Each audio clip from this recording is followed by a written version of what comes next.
Strap in, buckle up. I'm on a 10, I'm on a level 10. I wanna win, then I wanna win again. You thought it was done?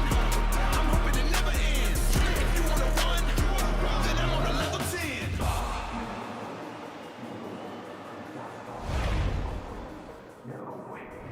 Well, welcome, ladies and gentlemen, to round 2 of Drift Masters 2026. And that's right, we are here, Madrid in Spain, at the Circuito del Jarama for a yet another intense round of competition. My name's Ian Wellington, and I'm joined by my very good friend, Jakub Gittens. Jakub, welcome back to Spain. Welcome back to the heat.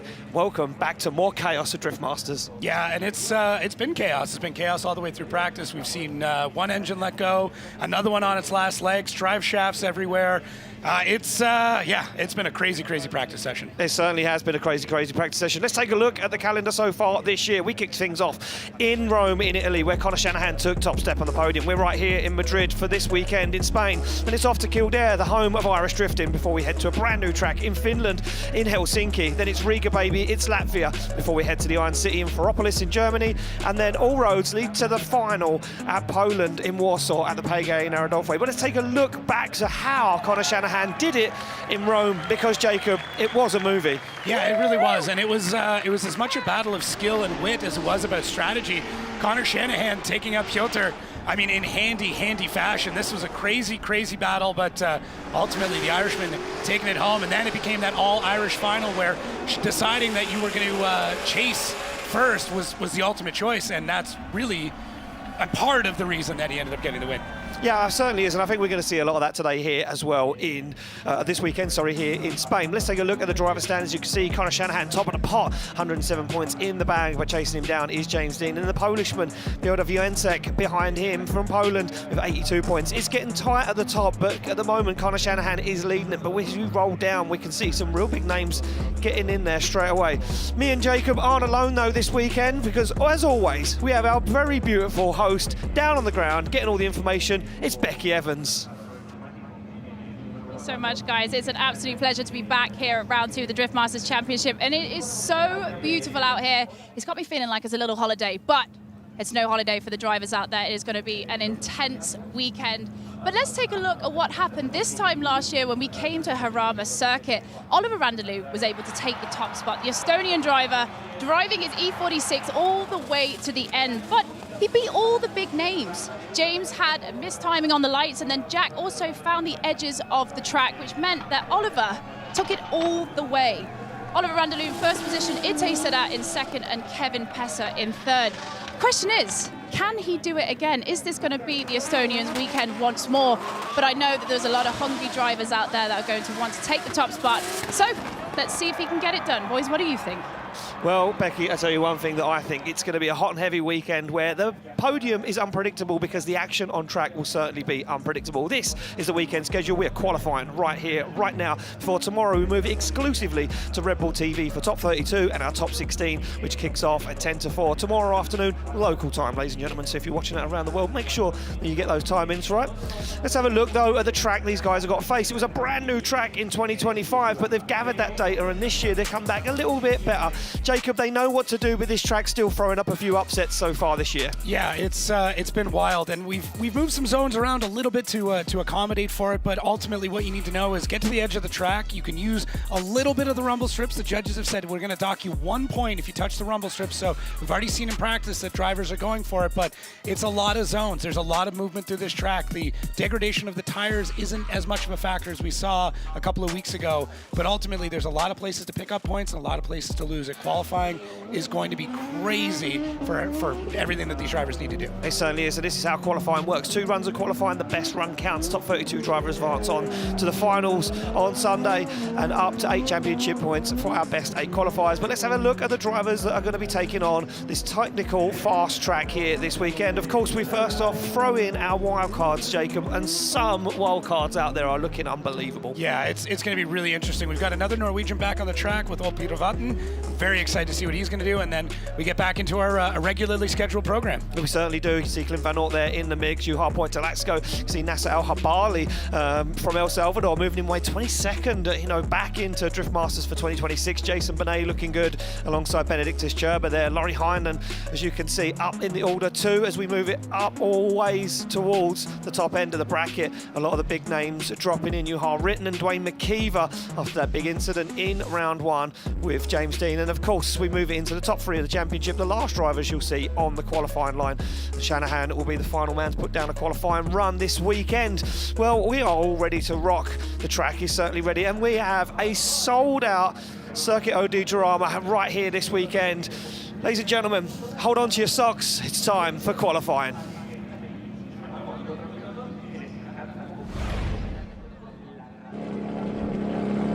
Well, no messing around, the first driver is on the line, and this young man, just 17 years of age, Jacob, looking real good, looking fast, and the first and youngest man from Spain to take a podium in Spain. Yeah, at only 15 years old, that's pretty crazy. He's aged up a little bit and he's only gotten better. He certainly is. Well, let's hear from him before he sends himself off the line. My name is Adrien Cabanillas. I'm 17 years old and I'm from Spain. We're going to qualify. It's my first time competing in Drift Masters, and that's my dream. Well, dream and bucket list, I'd say, ticked off this weekend, Jacob. He's been on the grid with the best in town. And right now, he gets to throw down a qualifying run in this incredible 932 horsepower M50 turbo BMW E82 1 Series. Smokes the tyres off the line as Adrien Cabanillas now fires through. You can see those first 2 zones picked up a little wander on the steering wheel there as he fires down big handbrake drag to outside zone 4. Watch a little wide, as Jacob said, though. Wheels up on the curb will be a point loss, but it'll get the momentum and keep that car flowing. Fires in to the last 3 outside zones. Big angle as he tries to get the front wheels through that inner zone. Last outside zone collected and across the line for his first ever qualifying run here at Drift Masters. Yeah, this is, I think this is just a little bit of nerves for the young man. I mean, he's up in the big leagues now. This is something he's talked about very openly. This is a dream come true for a lot of drivers to be able to wild card in Drift Masters, and I think there's just a little bit of nerves. He's put down a lot of great qualifying laps, practice laps before qualifying that looked like qualifying laps. He's looked really, really good, but it's very different when you get up to the line. When you're standing there, Marston's looking at you, the lights are there, the fans are yelling. You can see just how many of them are packed in all across the lawn, all through the grandstands. As you said, it is slammed in here. It's crazy. It certainly is. This weekend been highly anticipated by a lot of Spanish fans. We came here in 2025, debuted this track, brought Drift Masters to Spain, and good reception was well taken on, and the anticipation of coming back was heated, and this weekend absolutely sold out so far here on a blistering hot Saturday afternoon, and a very nice run there, but I'm going to say he will want to improve on that because he was looking way better in practice, as you said. Yeah, 100%. And I think a couple points to get to is they're allowed to just get up on the ridge of the rumble strip. They don't want to go too far out. If you go too far out, it's -6 line on that section. So you can lose a lot of points really, really quick by going too far. But we've seen a lot of the drivers opting to take the hit of 1 point to make sure that they get a better flow throughout the track. Certainly so. So there we go. A 64 drops on the board for the first qualifying run by Adrien Cabanillas. And he'll go back to the paddock. We move it along to our next wildcard driver. It is Joao Vieira from Portugal. 2JZ BMW E46, 950 horsepower. Slams that car into gear, ready to see that green light. Our start line marshal Martin back down there, avoiding that sun underneath our Red Bull start line. Nice flick across the circuit, stands on the accelerator, picks up the inner, goes wide, picks up out of 3. Good job so far from Joao Vieira. Oh, drops out of 4 though, finds a wheel right on the white line to the end of it. It's going to upset his line now massively, as you can see, going wheels over on the curb, starts to tidy it up now. Does Joao Vieira, his foot to the floor, across the line, job done. Yeah, not bad there for Joao. A couple of spots where he made some corrections to get through the rest of the track, but didn't look like he panicked, even though there's a few spots in here that weren't really going his way. Initiation, everything else looks solid. It's just tough. You get on the throttle just a bit too early through this large outside zone, it's going to push you down. And it doesn't really show it super well on camera, but there is a lot of camber to this track in both of these sections. I wouldn't call it. We both. I want to say we both kind of forgot. I kind of remembered. I definitely forgot. 100%. We did our little track walk, and I looked at it. I was like, This is a lot of camber. Like my calves were feeling it trying to walk up the one side. I think that the thing is that the takeaway from that, and as Jacob says, it looks kind of flat from angles on the broadcast, but I'm sure we'll get you some more of our slow-mo images across the weekend, courtesy of Ripple TV, where you see that undulation, that change in direction and the change of camber. A lot of drivers saying there's so much decompression in outside zone 4 and then compression as they go through 5 into 6, that it's really hard to set the front of the car up to deal with all of it, so you kind of have to find a middle ground for the front suspension, hope it works, and then pray you can pull a run together. Yeah, and a few drivers... And a 64 again, yeah, 2 64s in a row, and a Portuguese and a Spanish driver back-to-back, same score, so he will jump ahead of him. We go to the line to a very interesting car, Raman Kandra. He's on the line, and in a Mercedes AMG GT Coupe with a 2JZ, 1,000 horsepower. Look at that steering wheel. That's a GT-style steering wheel. I know you've been nerding out about this car all weekend. It is so cool, and it actually drives really well. It's off the line. Look at that way. It flicks to angle. This is incredible. Put flat to the floor for Raman as he now fires down. Man from Portugal goes a little wide, but keeps it clean, just about keeps the wheels on the circuit. Hammers down once again. Had some issues with this car in the break between practice sessions, and a lot of guys plugged in with a laptop, but nevertheless gets a run down across the line. What a stunning looking car. There you go. You're going to notice a few different different driving things. position as well. Yeah, I mean, this is full GT spec. The handbrake is not where you would normally expect it. It is on the steering wheel. So it's a finger brake more than anything. It's a what, sorry? Say that again? The handbrake, or the emergency brake, whatever we want to call it, is on the steering wheel. Brake. Hydro is on the steering wheel. It is a paddle on his hand. Look at the left hand. What? That is the handbrake. There's no way. Yeah. So that's how he's able to do it. I looked under the bonnet. I got a chance to see this car with the bonnet off. I was taking a look because the 2JZ looks lost in the engine bay. It's so far back. 9 foot long. It's also a 1-to-1 steering rack. So he's only moving his hands 90 degrees to get to full lock. So that snap initiation, the only way you can really do that is in a vehicle that has a ratio like that. Because normally you'd be wheeling all the way over and back around. And wheeling back again, He's only turning the steering wheel 15, 20 degrees to get it to snap like that. There's a bunch of other stuff. The self-steer that's in this has been kind of pulled out, because if not, the steering wheel would tear right out of his hands. So when he transitions, he has to manually push the car around. Well, there we go. A 77 drops on the board for Raman. It's wild. No wonder yesterday when you went missing and you came back, you had grease on your forehead. You've been underneath that car looking. We go back on the line. Igor Denko from Spain driving another Ford Mustang RTR on the line. This car looks absolutely stunning. Fresh car, redesigned, re-engineered this year for 2026, full carbon fiber. As he fires in, built in America, shipped to Spain. As Denko now fires that car down to outside zone 4. Look at the way the back of the car picks itself up. Stands on the accelerator. Very nice line so far from the Spanishman. Oh, a little wobble there, a catch of understeer. Now gets himself back into it, fires it in. Oh, big angle, throws it into the gravel. And the nerves of qualifying are getting a little bit too much. Oh, he nearly ran over the Red Bull TV camera down there on the inner clip. Yeah, we didn't see anything like this in practice. No, he was so consistent. Completely dialed. This is what we talked about. The qualifying nerves, Jacob. Yeah, it's a real thing. It's definitely a real thing. Listen, you and I get some qualifying nerves. If we say something wrong, pre-broadcast qualifying nerves. 100%. You should see how antsy we are here before things get kicked off. Everything looked really good before this point. That gives you a bit more of an idea of just how dynamic this track is when it comes to layout. But it looks like he just got a bit too much into it. And as much as those RTRs have an immense amount of lock, unfortunately, it wasn't quite enough to get that car to catch. There's a bit of understeer there, had to feed that wheel back out to make it. So, yeah, tough go. But, man, I mean, kind of threw a backy in there. Yeah, uncharacteristic.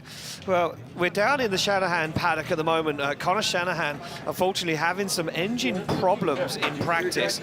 And the team decided to pull the engine before qualifying and said, look, the safest way for us, to make this happen is to pull the engine, swap it out, get themselves back out on circuit. And being told now that it was actually engine failure in the car. So a severe engine failure, unknown of what that could have been. They're just saying that the engine failed. We don't know what's wrong. We're not going to investigate it. We're just going to swap it out. Just going to put a new one in. So, yeah, it's been a couple hours. And it looks like Jack's car as well is undergoing some work. And I mean, these two guys have got a while to wait yet before the qualifying run. We've got 40-something drivers yet to come up before they're due to the line. But as you can see, every single member of the Shanahan crew down there scrambling to get that car back together.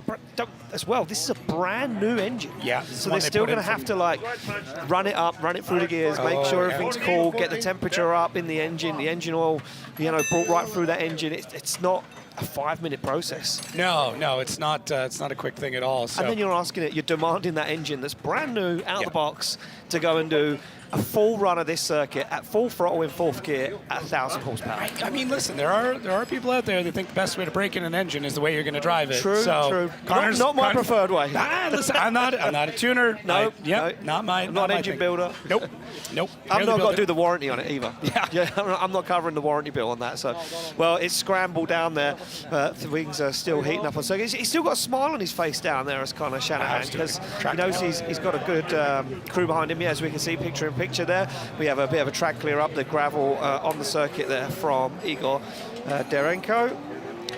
Mom's in the back. Should be serving up tea pretty soon to the boys. Keep them going. We must say thank you. Yes. Because we got here early this morning. We didn't manage to get a coffee on the way in. We were running a little. I was running late. Yeah. You were perfectly on time as always. I was running late, and Jacob said, I know where we can get a nice cup of Irish tea. Straight down to the Shanahans, and they looked after us. Yeah, fantastic. And here we go. We go back down there on the paddock, and we could see warming up tyres on the back of the car. Ole Peter Vatn. Now you have been putting pressure on this guy, because you told me he's got the potential to win this event. Yeah, I really think so. I've had the opportunity to see him drive quite a few times now, and honestly, anybody out of Norway, you immediately have to go, okay, what are they going to do, right? And with Toro Nikavia no longer in the series this year, taking a break to be a family man, I think Ole Peter Vatn is stepping up to the plate.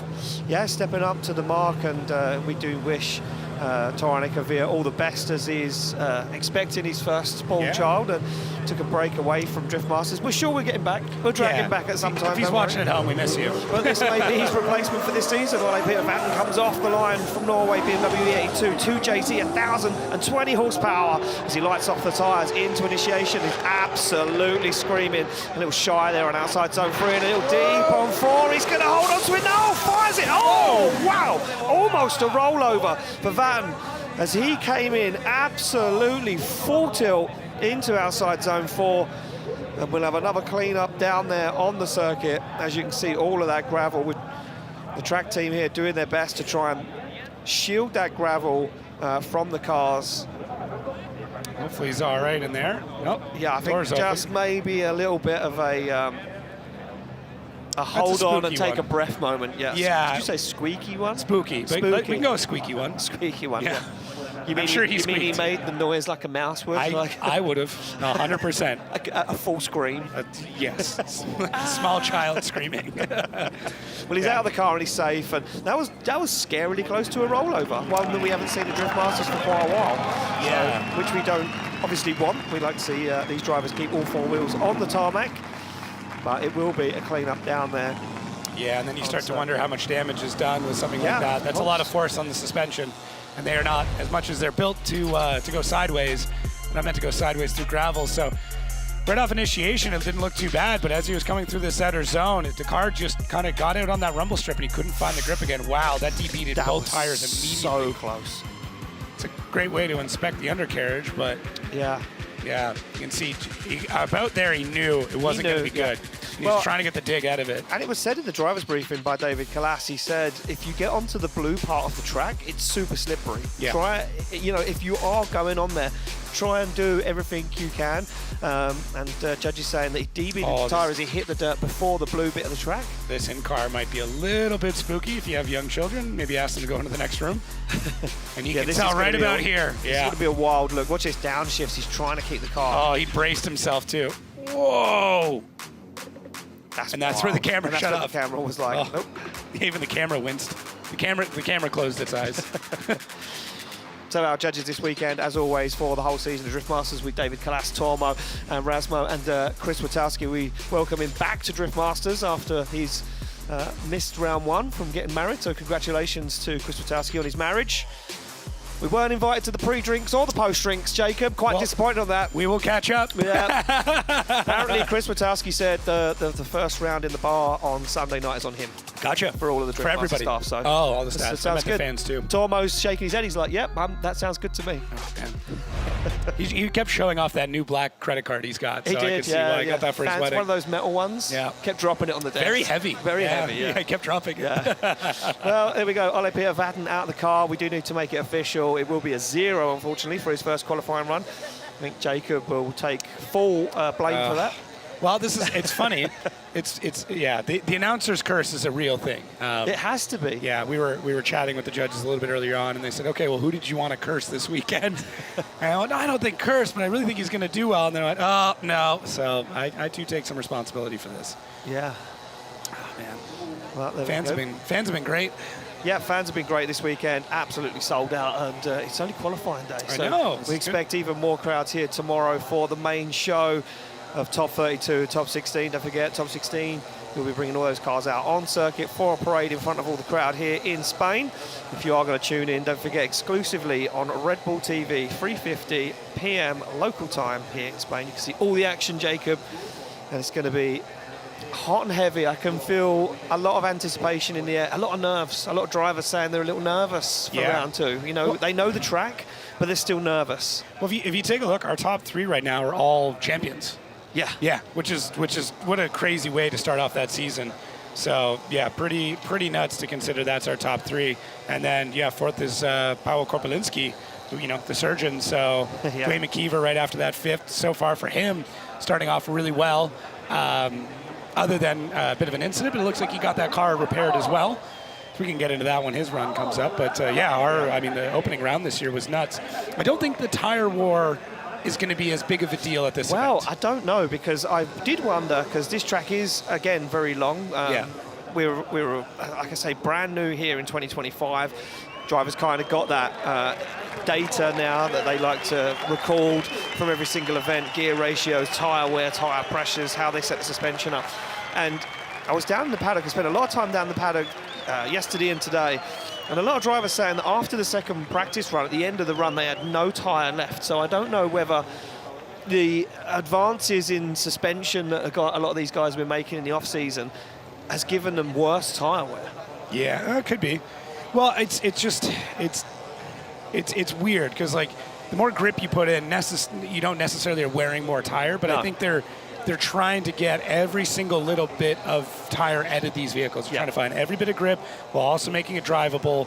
I mean, with any motorsport, right? You give them something and they're going to take it to the absolute extreme every single time. So I'd heard early on in practice that drivers could get up to 3 laps out of it. And then as I started checking with the same drivers, like, oh, we're down to 2 now. Yeah. And I'm like, okay, so you're finding more in this They're somewhere. finding more, yeah, exactly. And especially for qualifying, these guys will have the cars, most of them anyway, will have the cars a little bit looser, as we like to say, on the setup, and they'll be using that to their advantage for impact and style, putting on a load of smoke, throwing big angle at it. But we'll see how that goes on as we move through the pack, as we await to see Ole Peter Vatn's car there just being scooped up and lifted onto the truck. Yeah, they're going to have, an hour and a bit or so to get that tidied up. That's going to be, they can definitely do it. It's a pretty big ask, though, because considering how hard he went into the gravel, there's a good chance that the suspension arms are bent on the rear end on both sides. Yeah. And you don't know what's happening in the front either, because you slam the car down from, 1.5 meters in the air. It's going to do some damage. It certainly is. Well, there we go. Crowds enjoying the views here in Spain, and even the little break in action. They're still having a lot of fun. That guy, he's tired, that guy down there. That's how I feel. That's how I look right now behind the camera. You got your lawn chair out, cooler next to you. Oh, my God, that would be the dream. Yeah, if only people knew what it was like in this booth. Oh, it's been good, though. Yeah, everybody's been fantastic. The food we've been gorging. We have been gorging. 2 rounds of gorging so far. I know. Me and you have been... It's not going to get any better when we go to Ireland either. No, No. it's going to be worse. Yeah. Yeah, it's going to be worse. And then we move to Riga, where the food is amazing. Yeah. Really, and then we go to Helsinki, where it's a whole new town to explore for us. I'm excited. Yeah. Yeah. I got to spend a little bit of time in Helsinki on a layover last year. I missed my flight, unfortunately, and I got some time there, and it was fantastic. Yeah. It's a beautiful city. So Yeah. yeah, really, you and I are on a food tour, and there happens to be drifting.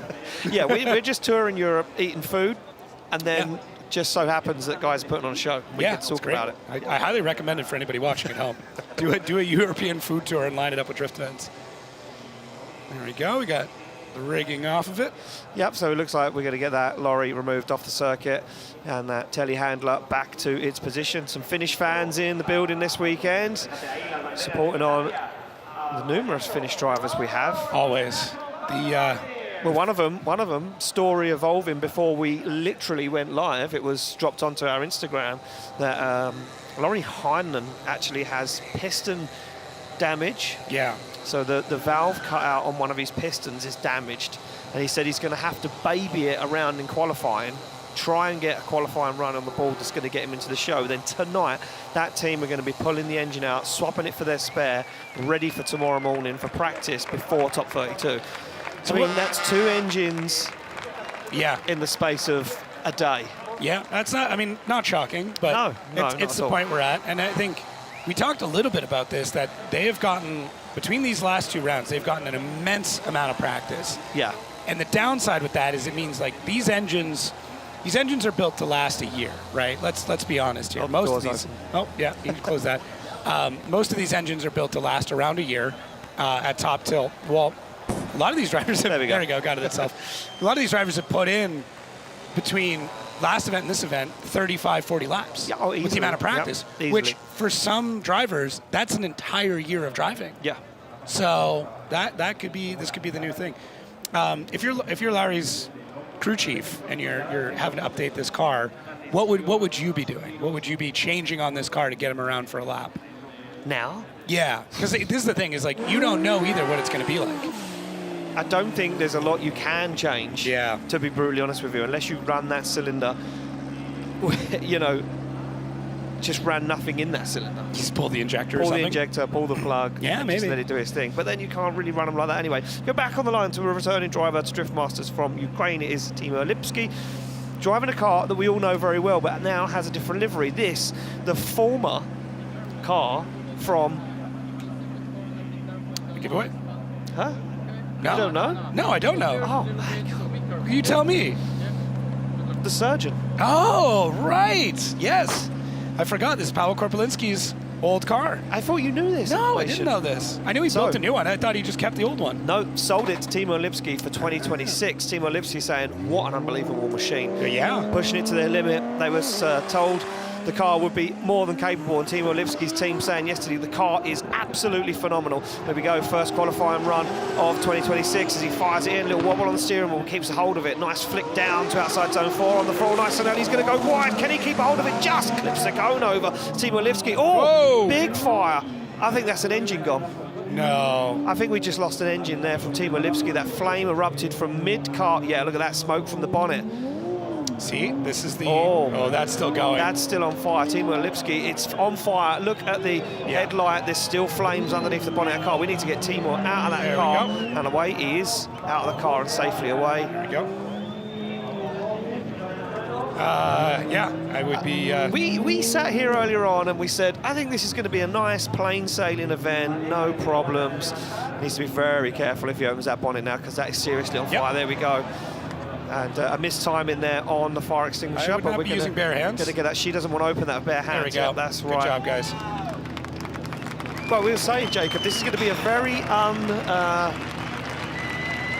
Eventful?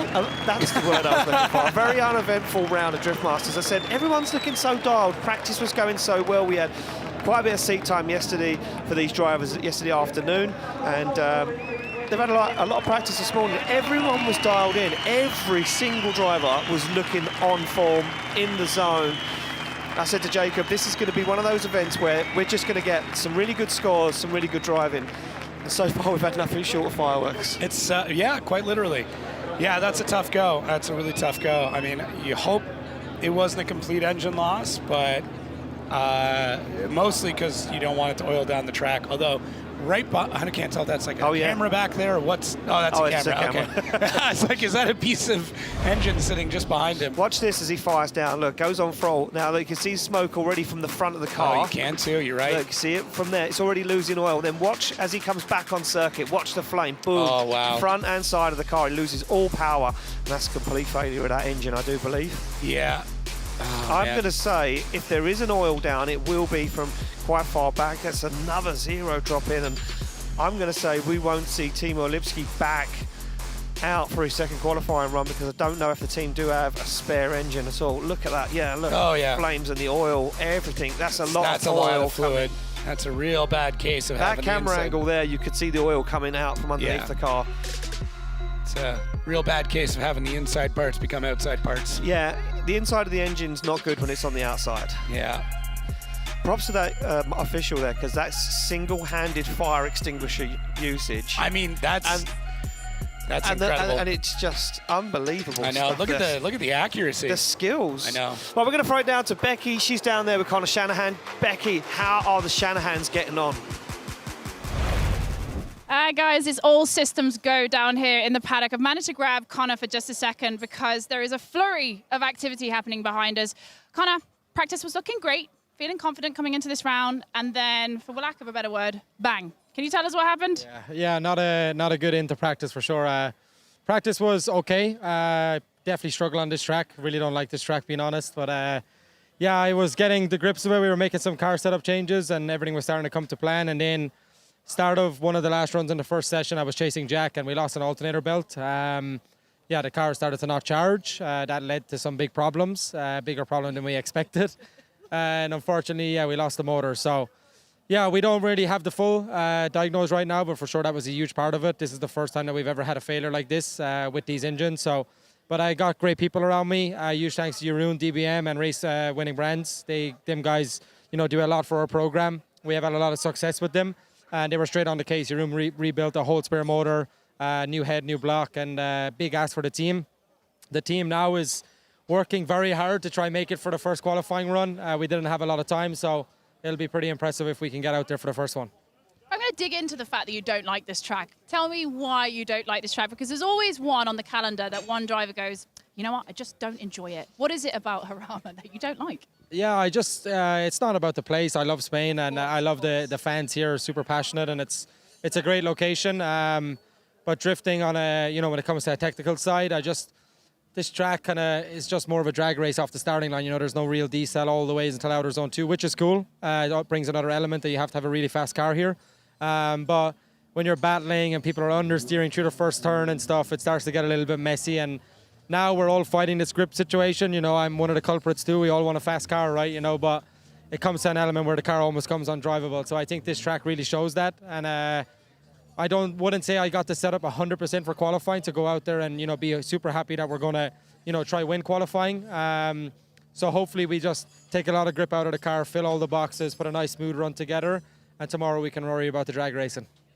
Well, let's take a look at what happened last year. I mean, obviously we had Ole Peter in first place, Itay Sadeh in second, and then in third we had Kevin Pesur. What do you think it takes to win at this track? Because it was a very different podium last year. Yeah, I think it comes back to what I said. Of course you need a drive to be good enough to win the event. That's the same as any race. But team car setup comes into a big play here. When you start to get down to the nitty-gritty, it's really hard to chase somebody who's still doing a relatively okay lead run, but they're sacrificing some of the line for speed. And I think, if you're willing to take that risk and be in kind of driving in an uncomfortable situation, for sure it can give you the reward what you want to go win the race. So, yeah, it was a tough race for me last year. Actually, ended up with a good battle with Jack in the top 8 here last year. Could have went, it was close battle. It was not, really decided one way. And I think that's kind of a positive note to leave last year. And we come back this year. And I also said that I didn't like Italy, and we stood on top of the box. So I'm going to keep saying that for now. I feel like that's your lucky omen. All right, Conor, well, we're hoping you get your car back together. If we don't see you in the first qualifying run, we'll hopefully see you in the second. Guys, that's all it down here in the paddock. Thank you, Becky.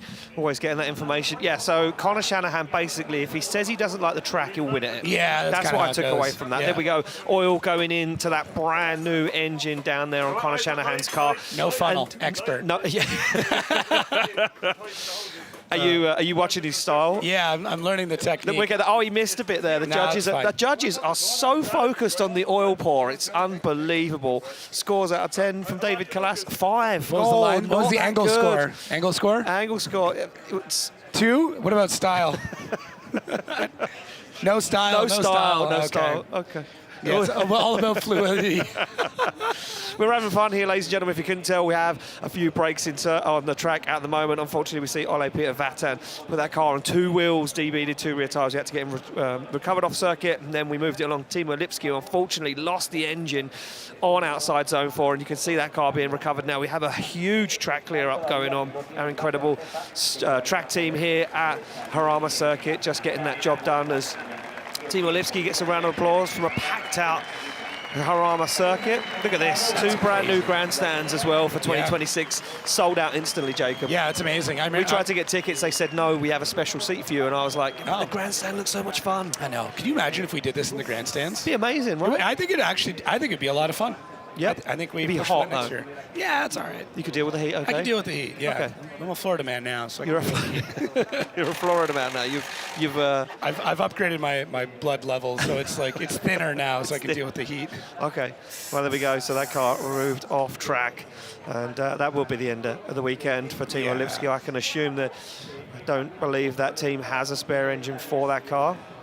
No, I don't believe so. I mean, even if they do, they've got an hour to do a full swap out on it, so that's going to be tough. And there is Ole Peter Vatn. Yeah, down there. And, yeah, as you can tell, there's the control arms, well, Yeah. at least traction arms. And Yeah, team one are of the going to be arms. scrambling now. And I mean, I'm going to be brutally honest. I'm going to say all of this is played into the hands of Conor Shanahan.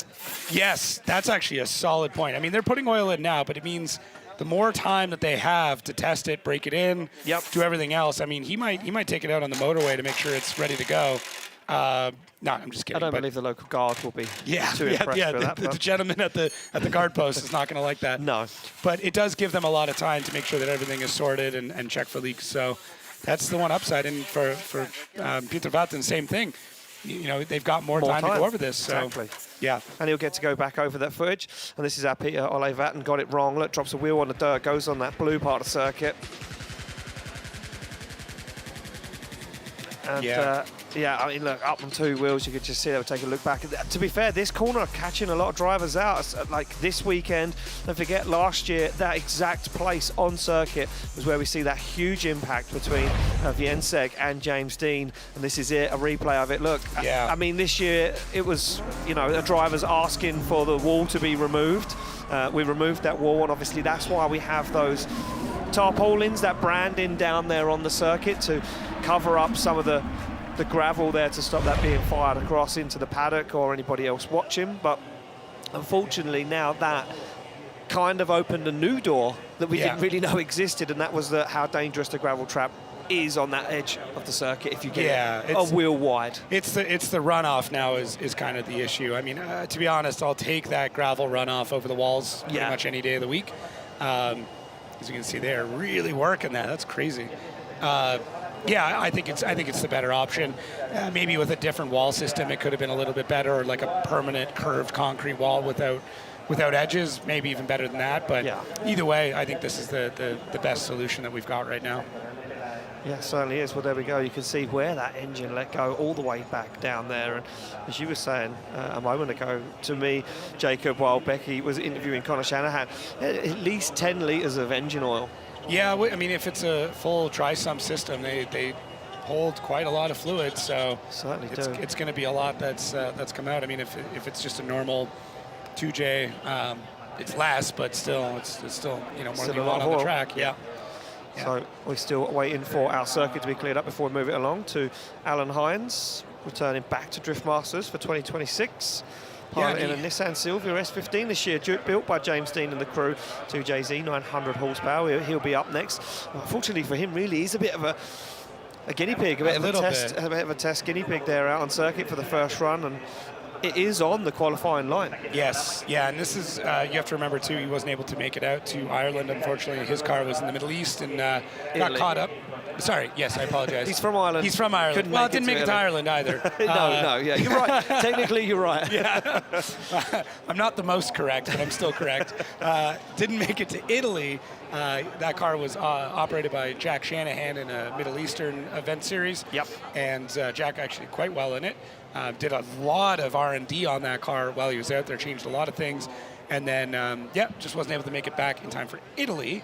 But it did make it back in time for this event. Yeah. And chatting with Alan and Kieran, they said, well, the way Jack drives and the way that Alan drives are very different. So we've had to kind of take everything he's done and change it all up. It also shows too that like the driver preference can change a lot of things in the car. I know, chatting with Jack about it, like he actually enjoys a bit of power falling off at the top of the power band, which is interesting because he likes the grip to come back in at that point. Yeah. So it's kind of cool the way that he likes to set up a car, but if you're not used to that, it can feel very, very strange. Yeah, certainly can. So Alan Hynes returning back to Drift Masters for 2026 in that brand new car, or a brand new car to him, shall we say. And at the moment, Raman with a 77 leading qualifying in that Mercedes AMG GT Coupe. Unfortunately, 3 of our wildcard drivers sitting with a 0, 3 of them with a score on the board. As we see our track staff now just starting to finish off the last part of that clear-up process. We got through this pretty quick, though. Yeah, I mean, there was a lot of people down there. There's a lot, There's a lot of members of staff here at the Circuito del Jarama. Brooms are in. Brooms are definitely on the item list for this weekend. Done well.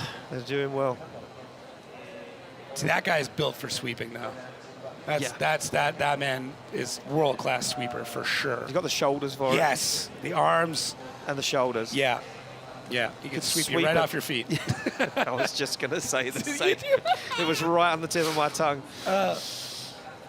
Oh, man. Well, there we go. As our track staff now begin to finish up the clear up on circuit, Becky's down the paddock with Teemo Lypskyi. Tim, it's great to see you back here in the Drift Masters paddock, but it's been a long time since I've seen you. Last time I saw you had the A90 Supra, and now you're back here with the 15. She's not looking too pretty right now. What happened? Yeah, she isn't. From what I know, I think we had an engine failure. The block in the second cylinder just kind of popped out. Oil leaked onto the turbo, and then I caught fire. So actually, first time being on fire, so not a nice experience, to be fair. Not a great start to the weekend, do you think? Unfortunately, that might be it for the weekend. Yeah, probably. Yeah, there's not much we can do. No. Absolutely not a lot you can do. But tell us, why did you make the move from the A90 to the S15? Is it more of a proven chassis to you, or was it the A90 was proving to be a little bit too difficult, maybe? Yeah, the A90 was a bit difficult, so we decided to buy the car of Powell. It's a good car, proven chassis. I can do good driving with it. It provides me with what I need, and we were kind of planning to keep the A90 as a development chassis. So, hopefully I'll be back in the A90, but for now I'm going to use this. Perfect. Well, I'm glad you're okay. Sorry to see the car like this, but we'll see you at the next round in Ireland. Thank you so much, guys. Thank you very much, Becky. Yeah, hopefully we see Teemo Lypskyi back in competition. This is exactly what happened. You can see there the motor failed. You can see underneath the car all of that oil coming out, going onto the red hot exhaust and catching fire. And then that was when we see the fire underneath the bonnet. And our track marshals down there doing a great job getting that extinguished again. Props to the one-handed fire extinguisher use. Yeah. That's impressive. It's very impressive. The aim is just flying all over the place. He knew exactly what he was doing. where it was going. Yeah. See the gentleman to the left. It's good form. Good form. Classic farm elbow out. I like that. Yeah. But two-handed is definitely a little more on the beginner side. I don't know. The other guy would say no. The other guy's like, one-handed seems to be the key. One-hand's the way to go. More coverage that way. Yeah. Less accuracy. More spray and pray on that one. Spray and pray.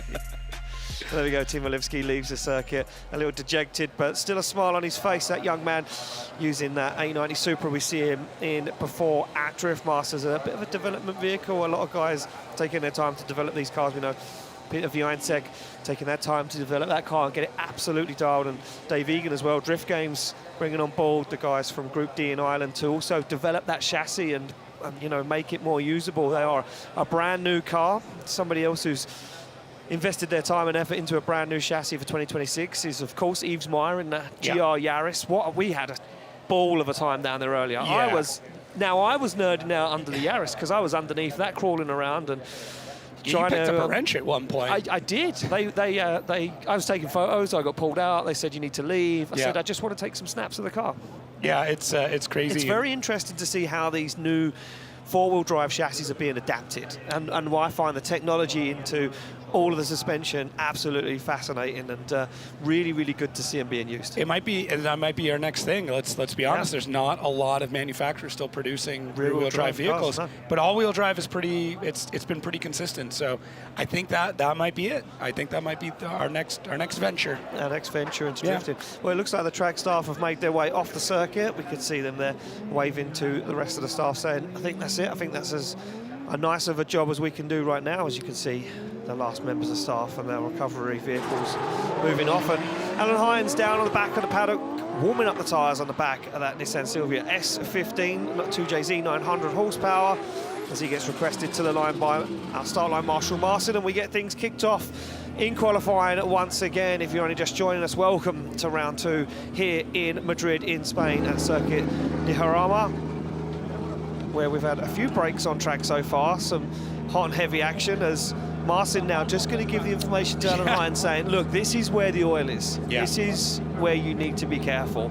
But fully focused, the Irishman says, that's fine, I know what I'm doing. Yeah, with his iconic glasses. They've really, I feel like that's his brand now, those big glasses. Yeah. Looks good in them too. He certainly wears is. them well. Well, the 2024 Irish Drift Championship champion, and the man that won the virtual Drift Championship in 2019, 21, 25, 2020 and 2023. That guy has won it all as the OIDC competitor now. Gets ready to leave the line for his first qualifying run of 2026. One last check of the helmet strap, one last adjustment. I love this view, watching the drivers get prepared to leave the line. It's the best. Incredible. Just gives you a bit of an idea of what it's like to be in that cockpit. It certainly does. As you can see, Martin down there just getting ready to rock and roll.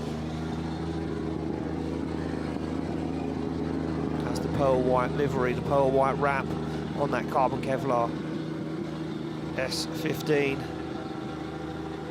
Shines in the sunlight here in Spain. Martin directing everybody. When Martin's on the start line and it's business, it's strictly business. Yeah. Behind the scenes, real nice guy. Yeah, super nice guy. Super but when nice, it comes super down to friendly. work, When it's work time. serious. Yeah, he Very may serious. put on the funny dicky bow tie and the shirt and, you know, be a bit of a comedian for us on the broadcast, but nevertheless, he's always ready to rock and roll. Here we go, off the line.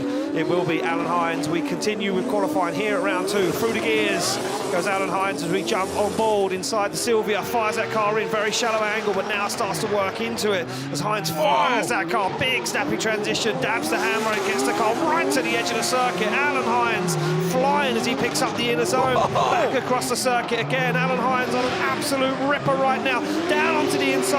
Big clutch kick, pulls the car across the line. That's how it's done. If there was any worries about him being hesitant because of the massive oil down, that's gone. Alan Hynes, that was an incredible initiation. I mean, right out of the gate, a little bit of wheel spin, get those tires cooked back up. But I mean, he got out to angle so quick.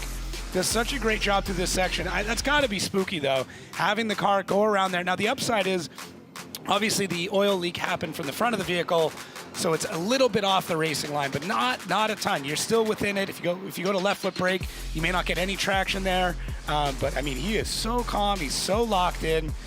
Yeah, I mean, I don't know how many laps he put in the virtual space before this, but considering his VDC record, I guarantee he put several hours, if not dozens or hundreds of hours on this track before he ever got here. This is a great run. Great run. It certainly was. Very good run there from Alan Hynes as he piloted that Silvia S15 around the circuit. We'll await the score to drop in from our judges. And dealt with the conditions very well. I didn't know if there was going to be any part of the circuit where there was a loss of grip. Maybe there was in certain places, but nevertheless, Alan Hynes dealt with it, that's for sure. And you can really see it there, that shot we were talking about earlier, how much that track climbs up over onto that outside zone, then drops back down again for the final inside and outside zone. Yeah, he did really well throughout the whole thing. I think maybe just that last bit of the last outside zone might have been a bit of an issue, but outside of that, I was very, very impressed. Man, he held the shot forever. He certainly did. 85.2 drops in for Alan Hynes. We go back to the start line to Enver Haskan, the man from Turkey. Nikolass Nissan Silvia S15 2JZ, another 1,000 horsepower. This man, a whole host of North Cyprus championships under his belt, but what can he do here at Drift Masters? He comes off the line smoking the tyres already, smashes through the gears in this Nissan Silvia, flicks it very shallow angle, barely gets any angle on initiation, but nevertheless holds on to it. As Enver Haskan fires down to outside zone 4, big flame erupts underneath the back of the car, but he stays in it as Haskan kicks the clutch again, flicks the car across the circuit. Really nice job from Enver Haskan right now as he stands on the accelerator across the line. You can really, what's interesting is because Alan was able to lay down those fresh tracks, you can kind of compare the lines immediately and see how they both attack the track a little bit differently. So Enver looks a lot quicker. Like the car's got a lot more front bite. It really wants to take off. He does a good job of corralling it through this section of the track, and you can see where those tracks line up in comparison to Alan. So just a little bit wider through there. But overall, I would say does a really, really good job of more or less battling this car. Because the other part too is he wouldn't have a lot of time to change setup with that oil down. They would have already been sitting out there getting ready to go in hot grid. So usually it's 3 to 4 cars are kind of waiting, ready to warm up their tires as they come through. So once it's out there, there's not a lot you can do to the car. You might be able to drop a little bit of tire pressure, but that's about it. Another interesting, whoa, hello. Big backfire flame. Hany is crushing these shots. Something else we picked up on is those front tires are picking up a lot of debris. Yeah. Like where drivers are having to go in and pull them off and use different machines to clean off the tires. They certainly are. 74.5 drops in for Enver Haskan. Be very happy with that. Knocked out in qualifying at round 1 in Italy. We go back on the line. Kareem Hany from Egypt. BMW G87 M2 2JZ 900 horsepower. Blew the drive shaft, the prop shaft. Clean out of the car in practice. Managed to get one from another driver in the paddock. Gets himself back out. Kareem Hany, Big Kareem as he likes to be called, fires down to outside zone 4 on the handbrake, dials that car in, sticks it in to outside zone 4. They'll be wanting to put a safe run in here and get one in the bag, that's for sure, as Kareem Hany now stands on the accelerator, looks for that final outside zone, up and across the line. Solid run. Yeah. I don't know if he likes being called Big Kareem, but that's what we're calling him. Oh, man, yeah, solid run. That's the run. nickname he's got, that's what we're sticking with. That's what he's sticking with, so you might as well print the merch now, Kareem. Yeah, really, really good run. Very locked in here.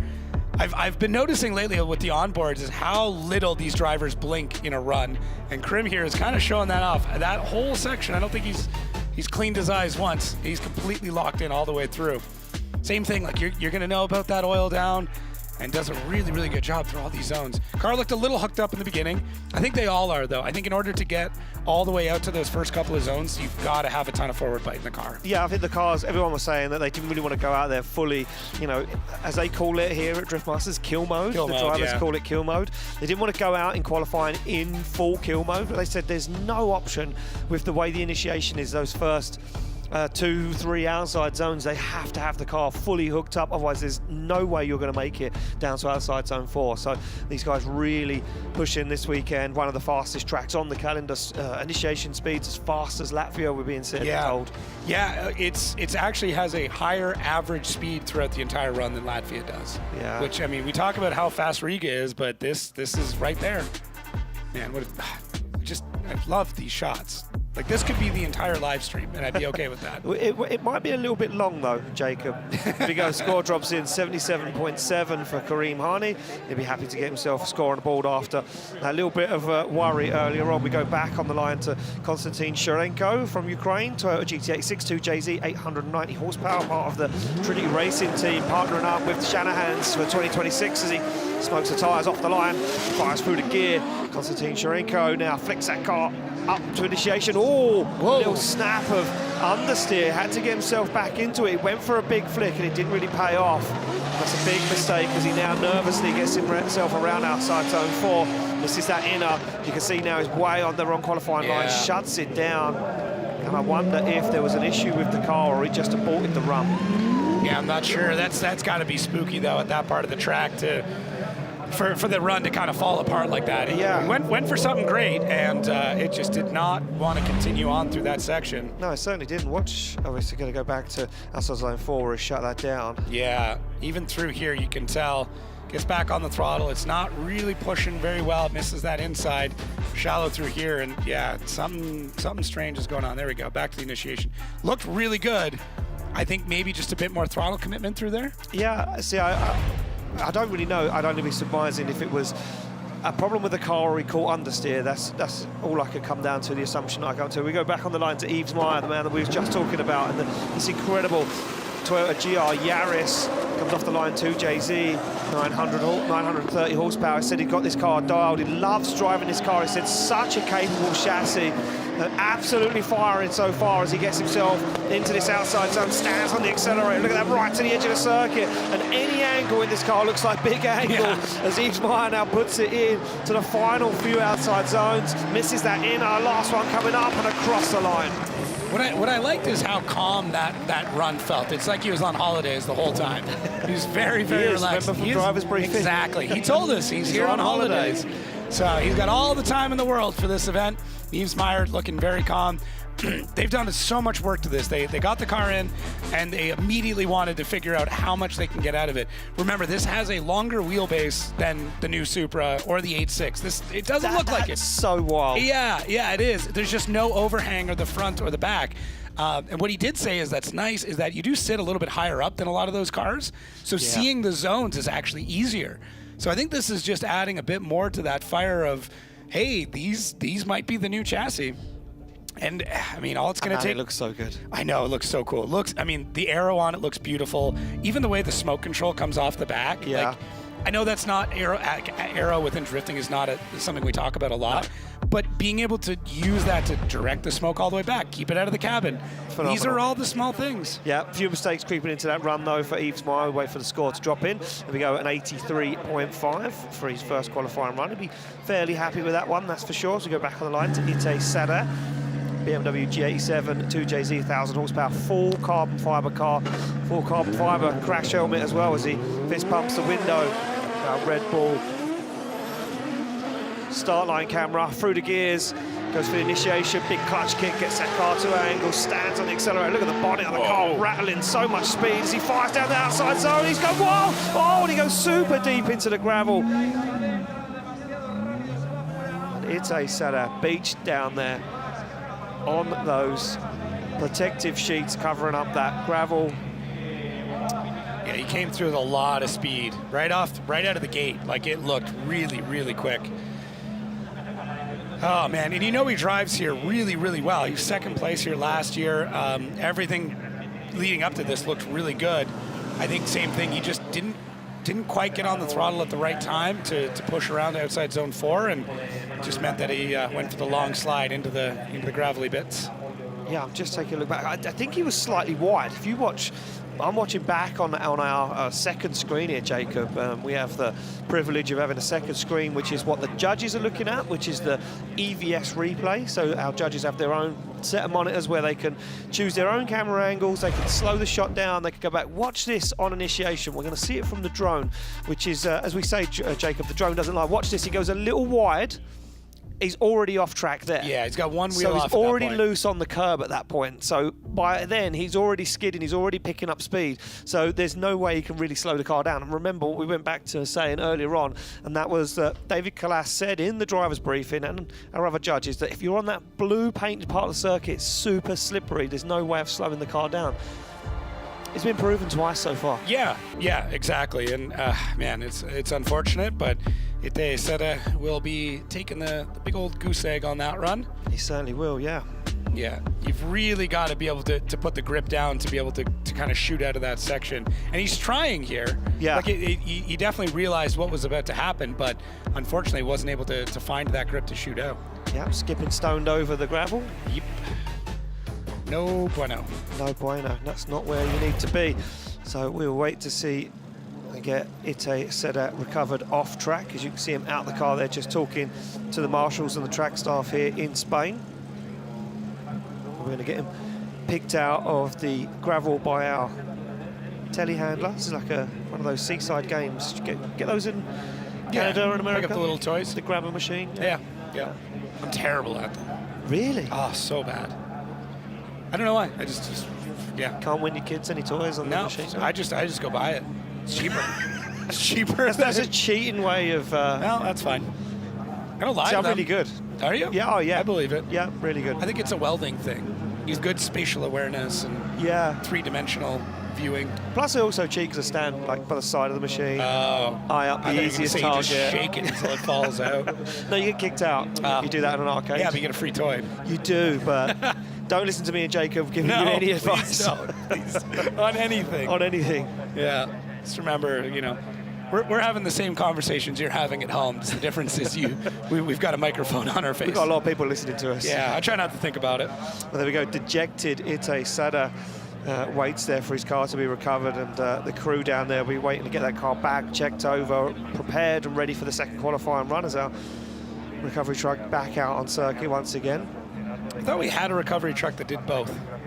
Didn't we have one at one point that was able to grab it and lift it over? Well, there we go. Itay Sadeh down there, stranded in the gravel with a 0 on the board. But Becky's down there with a man that currently leads qualifying. Becky Evans is down on the ground with Alan Hynes. Yes, guys, it's been a long time since I've had a chat with Alan. I think it was last year in Poland, since the last time we saw you drive this car. You've had a stressful week, only just getting this car back. What was it, 7 days, 1 day before you had to leave? And you've gone out there, put an 85.2 on the board. You're looking comfortable, but I know just under the surface, you may be feeling the stress a little bit. Yeah, as I said to you earlier, you were going to catch up, and I was going to break down in tears over this catch up. Yeah, look, it's been a roller coaster for sure, but I'm delighted to be here. Obviously missing on Italy was not ideal, but we're here for the full season. We're here for the full race, of course, and of course, this season is long. We've 7 rounds. We've now in our second round, so we've a bit of catch up, but that's a really good start considering the circumstances of Teemu deciding to change the track conditions right before us. So, all things considering, not a bad start to the weekend. Absolutely. I mean, it's not a bad start. I mean, you're leading right now. Can you give us a little track update? Was there any sort of greasiness out there, or was it feeling pretty smooth? Yeah, interestingly enough, I thought, look, I had to rewarm my tyres twice, and I think straight away off the start line we were on second base. We weren't ever going to really pull off a great run, but we know we're not going to qualify first. We just don't feel super comfortable. We need more time. But considering the circumstances, I actually think it actually helped us out a tiny bit. I'm just more disappointed on the last corner where there was no track can change conditions that I did my worst job there. So we have a bit of work to do. Hopefully for our next run, no one will dirty the track for us, because that would be freaking great. Now, you're one of our drivers that really straddles the world between virtual and in real life. Now, how useful is it for maybe some drivers that are looking at, one day I'd love to drive in Drift Masters? How has the sim driving really helped you get to this level here? Yeah, for sure. Look, I actually heard Jacob earlier saying, I have thousands of hours. Nope, I have 15 laps on the simulator for this event. So I'm trying a new method this season, and we're going to try and see how it works. So far, it has not worked out. So we will hopefully do a bit better next time. No, but seriously, no, it's amazing. It's incredible. You've got kids coming up to us all the time asking how do we get in, and it's super simple. You spend the money, you have a nice simulator, you spend hours on it, you get great as a driver, and then once you do get a real car, you're ready to go. And I think that's the cool thing about it. So I approach it a bit differently to how other drivers do it, and it works for me sometimes. And this weekend so far it wasn't working out, but after that score we're not doing too bad, so I can't complain. Always very humble, Alan. It's great to have you back here, and looking forward to what you've got for us in your second run. Guys? Thank you very much, Becky, and thank you, Alan Hynes. Calling out you, Jacob. Yeah. You were wrong. I was wrong. He's took a new method. He's not doing it. He said minimal laps on the sim equal better laps in real life. No. That's why I can't drive on a sim, because I'm a better drifter in real life than I am. I said, why are you grinning? Nothing. No, you're right. Yeah.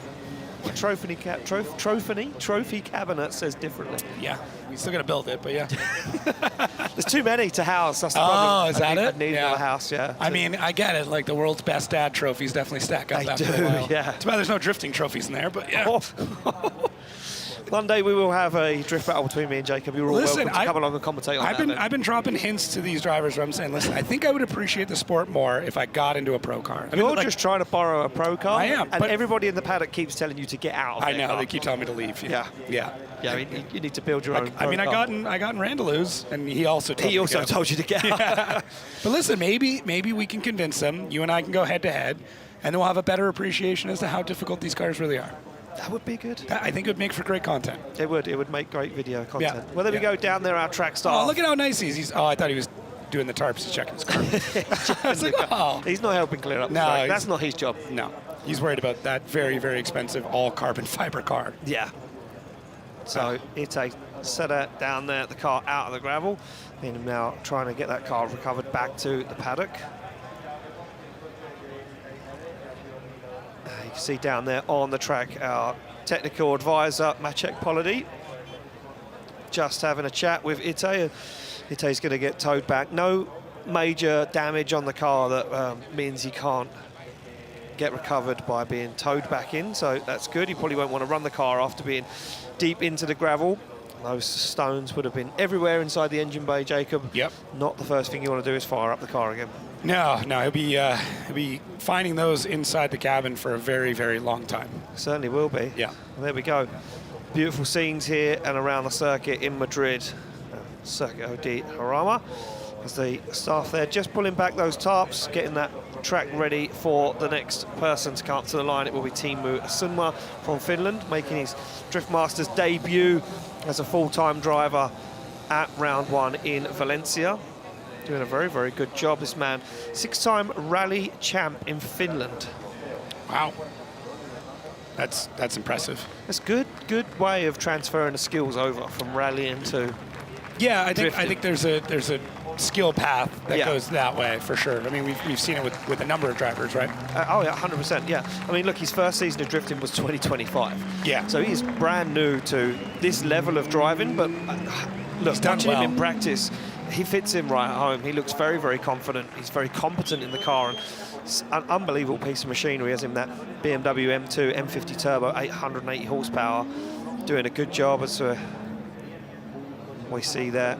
Itay getting his car recovered off circuit, second step on the podium last year, probably thinking that maybe it's not going to go his way as we jump on board with Teemu as he warms up the tyres on that car. Little dab of the handbrake. How smooth he is on the pedals. Very, very smooth. That's actually That's wild. years and years of driving rally cars. That's crazy how smooth he is coming in on and off the clutch. Heels planted, like very proper positioning. Yeah. Well, there we go. Teemu ready to rock and roll as he adjusts the belts, gives a thumbs up to our start line cameraman, and we get ready to send the next car off the line. Only 7 drivers with a score on the board at the moment. This could be a very different Spain from what we were used to, or what we assumed we would see this afternoon, Jacob, as Teemu Asunmaa slots that car into gear, the anti-lag firing off the line through the gears for the first qualifying run of round 2 for Teemu Asunmaa.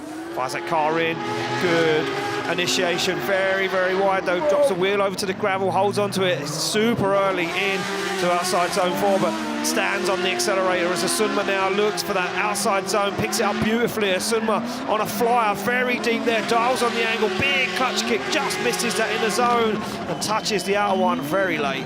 Definitely going for that wide line. Yeah. I may have held my breath just a little bit before I got into 4, because as much as I want everybody to push the limits as much as they possibly can. I don't want to see any more drivers be sequestered off to the gravel pit, but it's a really good job through this section. Catches that little bit understeer, isn't able to get all the way out, but then does a really good job. I was liking the way he was trying to really throw a ton of angle at things, use the curbing correctly. Ideally, you don't want to be on the curb at all, but I think it's right through here. Look at big swing out, a little bit late on the transition, but does make it look quite smooth coming through, and you can really tell what this is like. So he's on the left foot brake. You can barely see it there in the bottom left-hand corner. Just working that left foot brake to try and keep that car at angle, keep the wheels spinning, and just blowing up the car a little bit. Left foot braking doesn't pull a lot of speed out. No, it just helps you extend, moves the back of the car, or keeps the back of the car where you want it to be. Or can extend the car backwards into a zone. Can also extend a zone on the left foot brake. Push you longer. You're effectively increasing the arc, the radius of the arc, which all the tracks are laid out to be on perfect arcs in circles. So that's what the qualifying line is. 77 drops in for Teemu Asunmaa. And doing an incredible job there in that BMW. Go back on the line to a brand new build for 2026 is, of course, Kevin Pascolti from Hungary in this Toyota GR86 2JZ 800 horsepower, taking the swap over from his BMW E92 V8 supercharged car to this for this season. Fires that car in, stands on the throttle. This car's such a nice, unique sound. Screams as he gets up to the throttle. As Pascolti now goes a little wide, keeps a hold of it though, dials on the angle. Oh, and a little wobble there through inner 5. Big angle as he comes round and down the hill. As Pascolti stands on the accelerator, just can't find that final outside zone. Yeah, drivers are really trying a lot of different things here, which is interesting. I thought they would be maybe a little bit more dialed coming off of practice and kind of locked into exactly what it is they're looking to do, but I feel like everybody's trying something different. I don't know. It's strange. I can't tell if it's track conditions or what's going on. It's weird. It's like It is weird. gone away after the break between the 2 practice sessions this morning. They've changed setups on the car maybe, or they've just changed how they're going to drive that qualifying line. Maybe they're looking for more of those style points. Yeah, maybe. That's what it felt like here. That's what Yves Meyer was chatting to us about earlier. Yeah. He's like, how do I get more style points? I'm like, you're asking the wrong people. Yeah. We're impressed by any drifted. Yeah, that could be the case here. I mean, we talk so much about line, but we've seen drivers, sacrifice parts of zones or whole zones to get big angle, big style. So, if you're only going to lose 6 points or whatever, missing a zone, but you can pick it up in style, maybe it's worth it. I don't know. It's a weird gamble, but if it pays off, it pays off. Yeah, potentially can be. So we are waiting for that score to drop in. There we go, a 78.2 from Kevin Pascotti, and he'll be very happy with that for that first qualifying run. As we see more scores dropping in now, we go back on the line to Dave Egan from Ireland, a 2JZ Toyota Supra, 925 horsepower. Look at that, focused as Egan stares down the barrel of the circuit, through the gears, clutch kicks that Supra 2 angle, said he was feeling super confident earlier on. Kept his cool by the looks of things at the moment, goes very wide, but holds on to it. Egan stands on the throttle, he's going to go wide once again, just about keeps a hold of it, but he's pushed him wide for inner 5. Gets himself back on that qualifying line now as Egan stands on the accelerator, up and wide and across the line. It's a run in the bag, but he won't be happy with that, and you can see, look at his little bit of dejection there from Egan. He knows he made a mistake. Yeah, definitely that bit of a head thing, or head nod there in disappointment. I was going to call him Dave the Save Egan because I thought it was all over. That was a big save. You were making noises. I was full clench. Oh, that was a wheel in the gravel. Oh man, you lifted the whole wheel off. Yeah, it is sketchy. There's not many tracks we get into where you've got that big gravel trap, but I mean, look at the level of concern on Dave's face, and rightfully so. Right here, there it is. Yeah. I think he did a bit of a fin. Look at the fan. The fan, hands on the head, like, no, not another one. That is a correct response. Yeah, it certainly was. Now, obviously, that means that coming through, he's going to miss that inside clip, but the rest of it does look pretty good for Dave, and I think this is a testament to him growing as a driver, is that he didn't panic, he didn't throw away the rest of the run, he just went back at it. So yeah. There's a lot of stones out there. There's a lot of gravel out there on Turkey at the moment. You can see the debris. I think on that very super wide line, that's in a 5 there, so that you can see where Dave was super wide onto the marbles, as we like to call it, those bits of shredded tyre. A 67.7 for Dave Egan will be a score on the board at the moment. And I mean, look, I'm not even going to try and guesstimate a top 32 knockout score because of the way things are sitting at the moment. Who knows where we're going to be sitting after these drivers have got first run in the bag. Clint van Oort comes off the line, Nissan 200SX 2JZ 900 horsepower S14A, screams through the gears. Clint van Oort said he's feeling super confident this weekend. The man from the Netherlands with big style, big aggression, big angle, big flair, fires in, he's going very wide, Van Oort into the gravel, and it's another driver. Keep going. Will he get it out? He's trying his best to get that car off the gravel, and he does, as Clint van Oort gets a big cheer from the crowd. Fans love it. I want to know what has changed on circuit between practice and now, because outside zone 4 seems almost unattainable. I'm sure we'll get Becky down there in the paddock talking to one of these drivers to find out what is going on between the transition between 3 and 4, because it seems like nothing has changed in their driving style, but maybe something has changed on track. And look, there has been oil down. We know that. It could just be the oil down. I don't know though. Like it's you see where the oil patch was. It's going to be kind near of the front of the car. Yeah. So I'm wondering if it's affecting the front wheels of the vehicle where they're trying to catch a bit of left foot brake, or. But Van Oort, again, another driver that went wide. I know. Leading into 4. That will be a 0. As we drop that in, we make it official. Clint van Oort. The only thing I can think of is when they had the slow-mo shot at Dave, you saw how much heat was coming off the track. Yeah. The only thing I can think of is like maybe the wind has slowed down a little bit, the heat's intensified.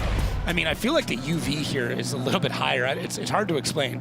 The sun is very strong, even though it's not that hot, but I'm wondering if that is just greasing the track up, that we've gotten to a point where the temperature has made the track very, very greasy. It's the Yeah, we're only going thing I to can find think of. out. We go back down to line Juha Poitalasso from Finland, BMW 92.2JZ, 900 horsepower. We call him the old Mark, the OG of Finnish drifting, because he's a man with tons of experience underneath his belt. What can he do as he tries to navigate this tricky circuit on the handbrake nice and early? And I mean, he has no issues getting into 4. Absolutely nails it as Poitalasso goes a little wide on outside zone 6, but then recovers, does big angle on as he comes up and down the hill, puts in a blinder of a qualifying run and across the line. Solid.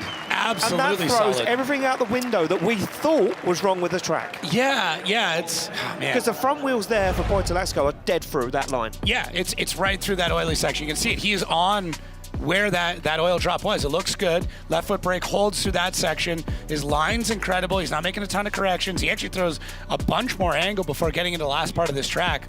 Right through here. Look at this. Looks great. He is 90 to the track. So yeah, it's tough to say because this looked like nothing was wrong. So either he's had the time to adapt, but I mean, Clint van Oort would have had the time to adapt as well. I don't know. I really don't know. Hopefully we can get Becky down to give us a bit more info. There he is. He is a steely driver. I could have been a little bit deeper to that inside clip, but I was even trying to think, like, is it something to do with the different chassis, the different tires, or what it is, but there's no real common denominator that I picked up. Look at the line on his front tire from picking up all of it. It's like a perfect crazy line. Yeah. I was watching the cars earlier as they were coming back in from a run. An 86.7 drops in for Juha Poitalasso. We'll be very happy with that top of the pot at the moment, sitting in first place in qualifying as we move it back to the start line to Jarkko Jula, the wild card that now sits as a resident here at Drift Masters. Puts his thumbs up to the camera. 2JZ, Toyota Chaser JZX 100, 900 horsepower. One of the most beautiful, clean cars in the paddock. This team worked tirelessly to keep this car immaculate. Lights off the tyres as he comes off the line. Jarkko Jula through the gears. Nice, steady initiation. Dab of the foot brake to unsettle the back of the car. Back on throttle once again as Jarkko Jula flicks that car across circuit. Nice and wide. Stands on the accelerator as Jula now works his way around down to inner 5 and across the circuit. Jarkko Jula heavy on the foot brake, making that car transition where it doesn't want to. Won't make it up the hill. Just about catches that final outside zone. He loves that brake on transition. Wow, that's clever though, because the way the car's pivoting with that much grip. It's really smart. A lot of drivers you'll see will grab the handbrake, locking up the rear. For Jarkko Jula, when he transitions, he will stab the front brake and get the car to transition around it. And it's really, really smart to do it. There's some downsides to it. It means your transition is going to be really quick, and it means you might come up short in a few spots. But if you get the timing right, it looks good. And yeah, I mean, he's dragging a lot of left foot brake through it. You'll see it right through here. Watch the front. See it dip down? Yeah. Unbelievable. Now, it does disrupt the suspension just a little bit. You'll see that front left wheel kind of wiggle a bit. So maybe some of the bump steer needs to be adjusted in that, but we're getting real deep into the technical on that one. So there's other people in this room that could tell me a lot more about what needs to be changed on that car. But either way, Jarkko Jula made it look good. He certainly did make it look good, and that car always looks good. I'm a big fan of that JZX 100. Especially on wall tracks. So good to see a big body Toyota on circuit. An 81 drops in from Jarkko Jula, the first qualifying score on the board. Move it back to the line from Cyprus. George Christoforou, BMW 1 Series, the 82 S50 Turbo, 1100 horsepower. George Christoforou unfortunately not making it through to competition at round 1. Looking, fingers crossed. Must be listening to us, Jacob, that's for sure. Sorry, dude. Green light off. And through the gears goes George Christoforou. Unsettles that car. Gets into angle, fires through. Full throttle commitment now from Christoforou as that BMW looks very settled as he just dabs the handbrake. He's going to go very wide once again. Big clutch kick, keeps himself on circuit though. Good job there from Christoforou as he manages now to connect the dots. He's a little shy on some of these outside zones. Big handbrake drag through outside zone 7. And across the line. Yeah, not the run he may be looking for, but he's getting one on the board. And right now, with the amount of zeros we've got, I think just getting a run on the board is kind of the way to go. If my math serves me correct, just getting a run on the board is going to get you in the top 32, at least at this point. Obviously, we still have more runs to go. Everyone's, a lot of drivers still have one more to do. But yeah, I think maybe just take a safety run on this one for sure. And hopefully the track doesn't change anymore. No, of course. And a lot of the drivers, and we know the teams in the paddock will be watching the broadcast from behind the scenes, relaying the information to the driver saying, look, this is how the lay of the land. It's very slippery, maybe. We don't know that. We haven't confirmed that on outside zone 4. And the track might be a little unpredictable at times. Just get a score on the board. Just try and get yourself into the show as things stand. So that'll be how that plays out. 67.5 for George Christoforou on that first run. Sticks him into 11th position as we go back on the line to Espen Rohde, the Norwegian driver in the BMW E46 with the M2 body kit on the car. 19 years of age, slams that car into gear. Big problems with the car all weekend, but the team said they worked tirelessly through the night last night to get that car running 110%. The Norwegian fires through, looking rock steady right now as he flicks it into outside zone 4 on the throttle nice and early. Espen Rohde absolutely annihilating the qualifying line. A little wobble as he goes nice and wide, flicks it up into the curb, down on the inside to pick up that inner zone. Final zone collected. Very good run from Espen Rohde. Wow, that was solid. That was really, really well put together from Espen Rohde. Yeah, I mean, I'm interested to go back in the replay, but like from first glance, there's not a lot of critiques through. He's very, very good through that first inside clip. Out to 2, everything is looking good. And then, yeah, pushing out nice and wide. Or sorry, now we're into 4. Man, this is just a really, really good run. Could have been a touch deeper in a few spots, but like it's just getting kind of nitpicky. But look how stable he is all the way through here. Not a ton of wheel input. Bit, you know, obviously a pretty good left foot brake, but that's more or less commonplace now. I don't even consider left foot braking a correction at this point. No, it's a necessary thing to get around a lap. It certainly is. Yeah, very nice line. I mean, using those curbs, as we say, sacrificing a point here and a point there to use the curbs to gain an advantage by opening the corner out, and that's what these guys will try and do. As the score drops in, an 89.2 drops Espen Rohde into first place. He'll be very happy with that. One of the first drivers to be close to a 90 at the moment. We go back on the line to Conor Falvey from Ireland in that Drift Games Nissan Silvia S15 2JZ, 1,050 horsepower. And Falvey struggling around 1, said he got in his own head a little bit about the pressure expected for him to perform, but now feeling comfortable. Wow, look at the flick from Conor Falvey. Pulls it off massively, stands on the accelerator as Falvey lights up the track, nice and wide, flicks it. The last 2 outside zones, very good there. Drops down on the inside to pick up the inner. A little wobble for the last outside zone, but job done. Yeah, he's not happy with it, but he's a bit of a perfectionist, let's be honest here. Yeah, the big thing we talked to him about is he felt like he got caught up in the grip game, where he's just it felt like, what he was saying is that he felt like he always had to add more grip to the car. And we were kind of saying to him, like, hey man, just go have fun. Just go drive. Like, take some out. Like, why are you so worried about it? Easy for us to say. I know. We're not we can tell when a driver has put so much pressure on their own shoulders to perform, what that does to them. And you could see that nervousness in the car from Conor Falvey. And you know, you could see the pressure was on his shoulders. And this weekend, he came with a new attitude and said, look, if I'm not having fun, there's no reason to be here, because 19% of this is, performing as one of the best drivers on this stage, but also having fun doing it. And also, don't forget, he's going through final exams right now. He's got a lot on his plate. Well, an 88 drops in for Conor Falvey. Very happy with that. Sticks him into second place in qualifying at the moment. Obviously, we're starting to move through the qualifying order and get higher up in the rankings of drivers as we go back on the line to Nasser Alharbali from El Salvador, now residing in Dubai. Nissan 400Z comes off the line, supercharged, V8 LS underneath the bonnet, 1,000 horsepower, flicks that car to angle. I've really seen a lot of Nasser Alharbali this weekend, been keeping himself very, very quiet, but looking unbelievably controlled as always as Shanahan makes his way around, dips that front end of that carbon Kevlar Z towards the cone. Good transition back from Nasser Alharbali, a little bit of steering input, but making it look effortless as he crosses the line. Yeah, really getting into it now. There it is. It's not worth official points, but it's points to us and the fans. There you go, get a good shot of just how packed out this is. Yeah, for Nasser, he's not only he's kind of out in the paddock, he's chatting. You'll see people walk by and be like, hey, what's going on? He's kind of been to himself this weekend. Self-quiet, and it's looking good though. Maybe that's what it was, a little too much socializing in the past, and now he's just locked in and wants to done. It happens to all of us. But yeah, he looks really good. You can tell there how much that left foot brake holds the car back. You can feel how much quicker it is the moment he lets go. But the timing on it looks solid. Yeah, he's just super locked in. The car is beautiful too.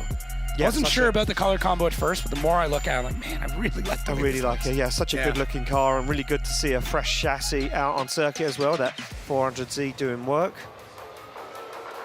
Yeah, I think the score is going to reflect this for sure. Yes, certainly is. Score drops in. 85.7 for Nasser Alharbali. Good to see the man from El Salvador with a score on the ball. We go back on the line to Jakub Krol from Poland, piloting this S14.9 Nissan 200SX, full carbon Kevlar body, 2JZ, 920 horsepower. Been struggling a little bit of practice and not looking too confident. But off the line, what can he do in qualifying? The man that really saves it all for the show. Jakub Krol fires that car, puts it right to the edge of the circuit for outside zone 3. Big transition back onto the handbrake. Look at this early on front. Oh, keeps it clean. Oh, knew he was going wide. Had to bail out of the run. Jakub Krol just not really being in the zone this weekend. Yeah, even in practice, I mean, there was definitely some great runs he put down, but not as consistent as we're used to seeing. Usually he'll go out, put down 1, maybe 2 like safe practice runs, and then just gets better and better and better.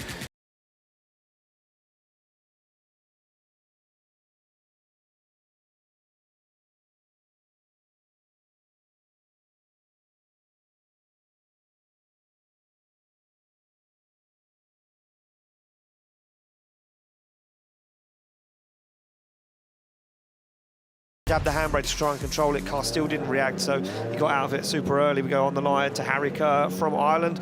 E46 BMW with the F22 body kit, 2JZ, 850 horsepower. Took the car into the hay bales across the gravel early on in practice. Now looks like it's back up and running perfectly as Harry Kerr flicks that car to angle, stands on the throttle. Harry Kerr looking very, very confident, pulling out some serious moves earlier on. Oh, loses a tailgate off the car, stands on the throttle, drops out of outside zone 4 a little early. Now picks back up on that qualifying line as Harry Kerr flicks it to the final outside zone coming up as he goes up the hill and across the line. He lost a bit of car there. Yeah. A little bit. Weight saving throughout the run. Tailgate, I don't know if that's an advantage or... I mean, trunk lid? Call it a tailgate? Tailgate, boot lid. Boot lid? Okay. Tailgate's usually on a truck. Maybe it's an American thing. Either way, that part's gone. As soon as he gets on throttle, the car wants to drive forward. He doesn't get on the left foot brake early enough. There it is again. Doesn't get on the left foot brake early enough, or could have grabbed a bit of handbrake there to extend out. Outside of that one zone, though, the rest of this is looking pretty solid. Now, he's going to be thinking a lot about that zone for sure. But either way, it's at this point in time, it's getting that lap on. And like a lot of Irish drivers, a lot of weight on their shoulders to hold the heritage of that country when it comes to drifting. And Harry is one of the best to come out of Ireland. Certainly so. Yeah, I would argue the Irish drifting championship is one of the hardest ones in the world. Yeah, it certainly is, because a lot of those drivers have such a talent, the ability there that, Yeah. Look at that freewheeling. I was just watching as that wheel hit back on the tarmac again. The 76.5 drops in for Harry Kerr. Yeah, look, Harry Kerr debuted at Drift Masters last season at round 3 in Mondello Park and programmed together for a full season. As we go back on the line, David Sposser slides the window closed, doesn't even look at the camera. The man from Poland, San Silvia.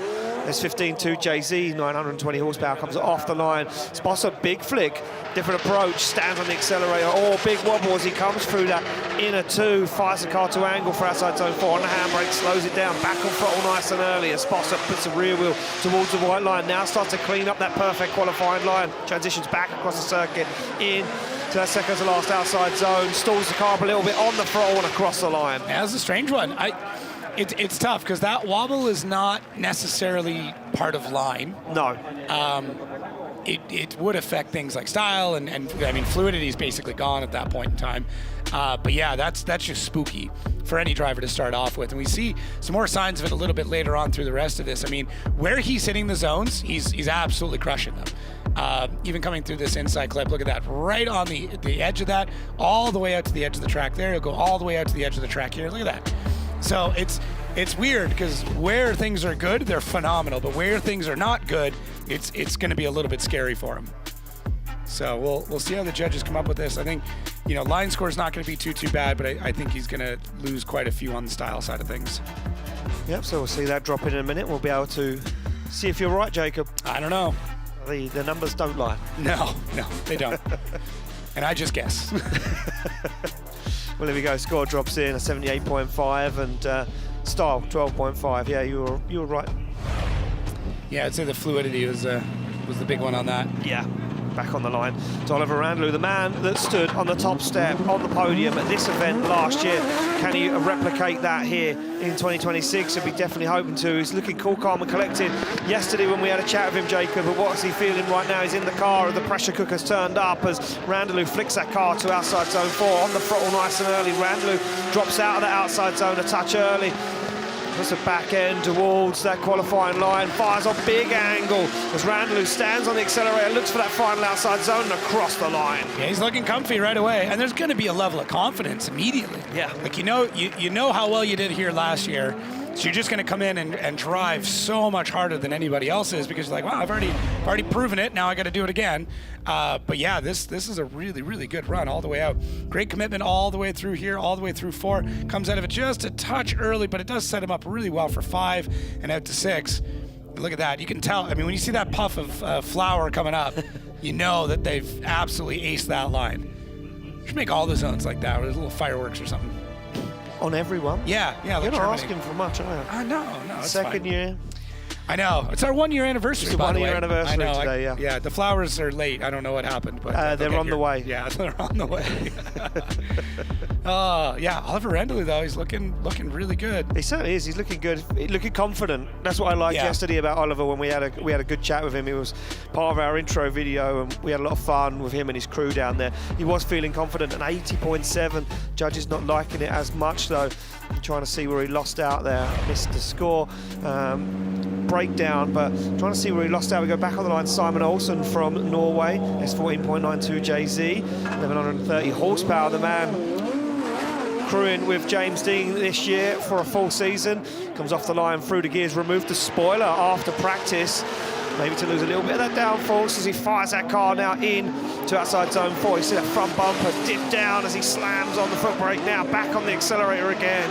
And Simon Olsen fires his car through the circuit here in Jarama as he puts it for the final outside zone and across the line. Just that one inside zone is what eluded them, but outside of that, it was pretty rock solid for the young Norwegian. Get back to our replay here. Very calm. He's a quiet gent. Quiet gent, yes. But yeah, look at this. Coming it through outside zone 4. Looks good. Adds in a bit more angle to try and fulfill that zone. The inside clip after that was pretty good, but it's just going to be the one. I believe it's zone 8 just before the end is the one. But great pedal work there. Very, very calm all the way through. This looks great. So he does a good job on this transition. A bunch of angle as he comes through, and we'll see it here. And then it's just going to be the inside zone where it didn't really come together for him. So he's just on the outside of it. Just, didn't drop a wheel onto it, and judges were looking for the wheel to go through that. The central white line is the key, and through that white line in the middle of those boxes on those inner zones. It's a clear indicator of where the judges want the front wheel to be, an 81.5 for Simon Olsen. As we drop back onto the line, Diogo Correia. A lot of Portuguese in the building this weekend. Look at this, pumped up, ready to go. Diogo Correia just not finding any form in the last couple of years here at Drift Masters as he slams on the throttle off the line through the gears. As Correia now flicks that BMW to angle, 900 horsepower, Mercedes-Benz M104 underneath the bonnet. Correia sets himself up beautiful for outside zone 4. This is very nice for Diogo Correia. A little sacrifice there on the outside zone. Now back onto it again as he drops down for the inner final outside zone and across the line. Very quick run too. Yeah, very felt fast. Speedy. A lot of grip in that car. Yeah, felt very, very speedy. But he handled it well. At no point did it. I mean, through outside zone 4, I thought maybe it was all going to be over for him, but he seemed to be able to wrangle that car on really, really well. Yeah, we see an onboard there of Jason Benet. I was just going to say, I'm like, wait a minute, I didn't think Correia went with a white driver suit. That's a Benet suit. Yeah, through outside zone 4, this looks really, really good. He's got that outside tire. He's got it all the way on the edge of the track. And unfortunately, gets caught up just a little bit on the inside. And that means the line's off just a bit. So as Ian said, that central line is what they're aiming for. That's where you're going to get the maximum amount of points. But yeah, very, very quick. I think drivers are going to have a tough time chasing that kind of level of speed. It's interesting to go that quick in qualifying too. Normally it's a bit slower, a bit more wheel speed, you know, kind of float the car a little bit more, but Correia's just like, nah, let's go full battle mode. Kill mode. Yeah. He's always spoke about. A lot of guys, tuck in the rear wheel. yeah, a lot of guys won't change their setup. And here we go, 86.7 from Diogo Correia. Drops him into third place at the moment as we see a glimpse of this man a moment ago warming up tyres. It is, of course, all the way from France, Jason Benet, 2JZ Subaru BRZ, 950 horsepower. Thumbs up. Very nice gentleman outside of the car. Not so nice inside the car.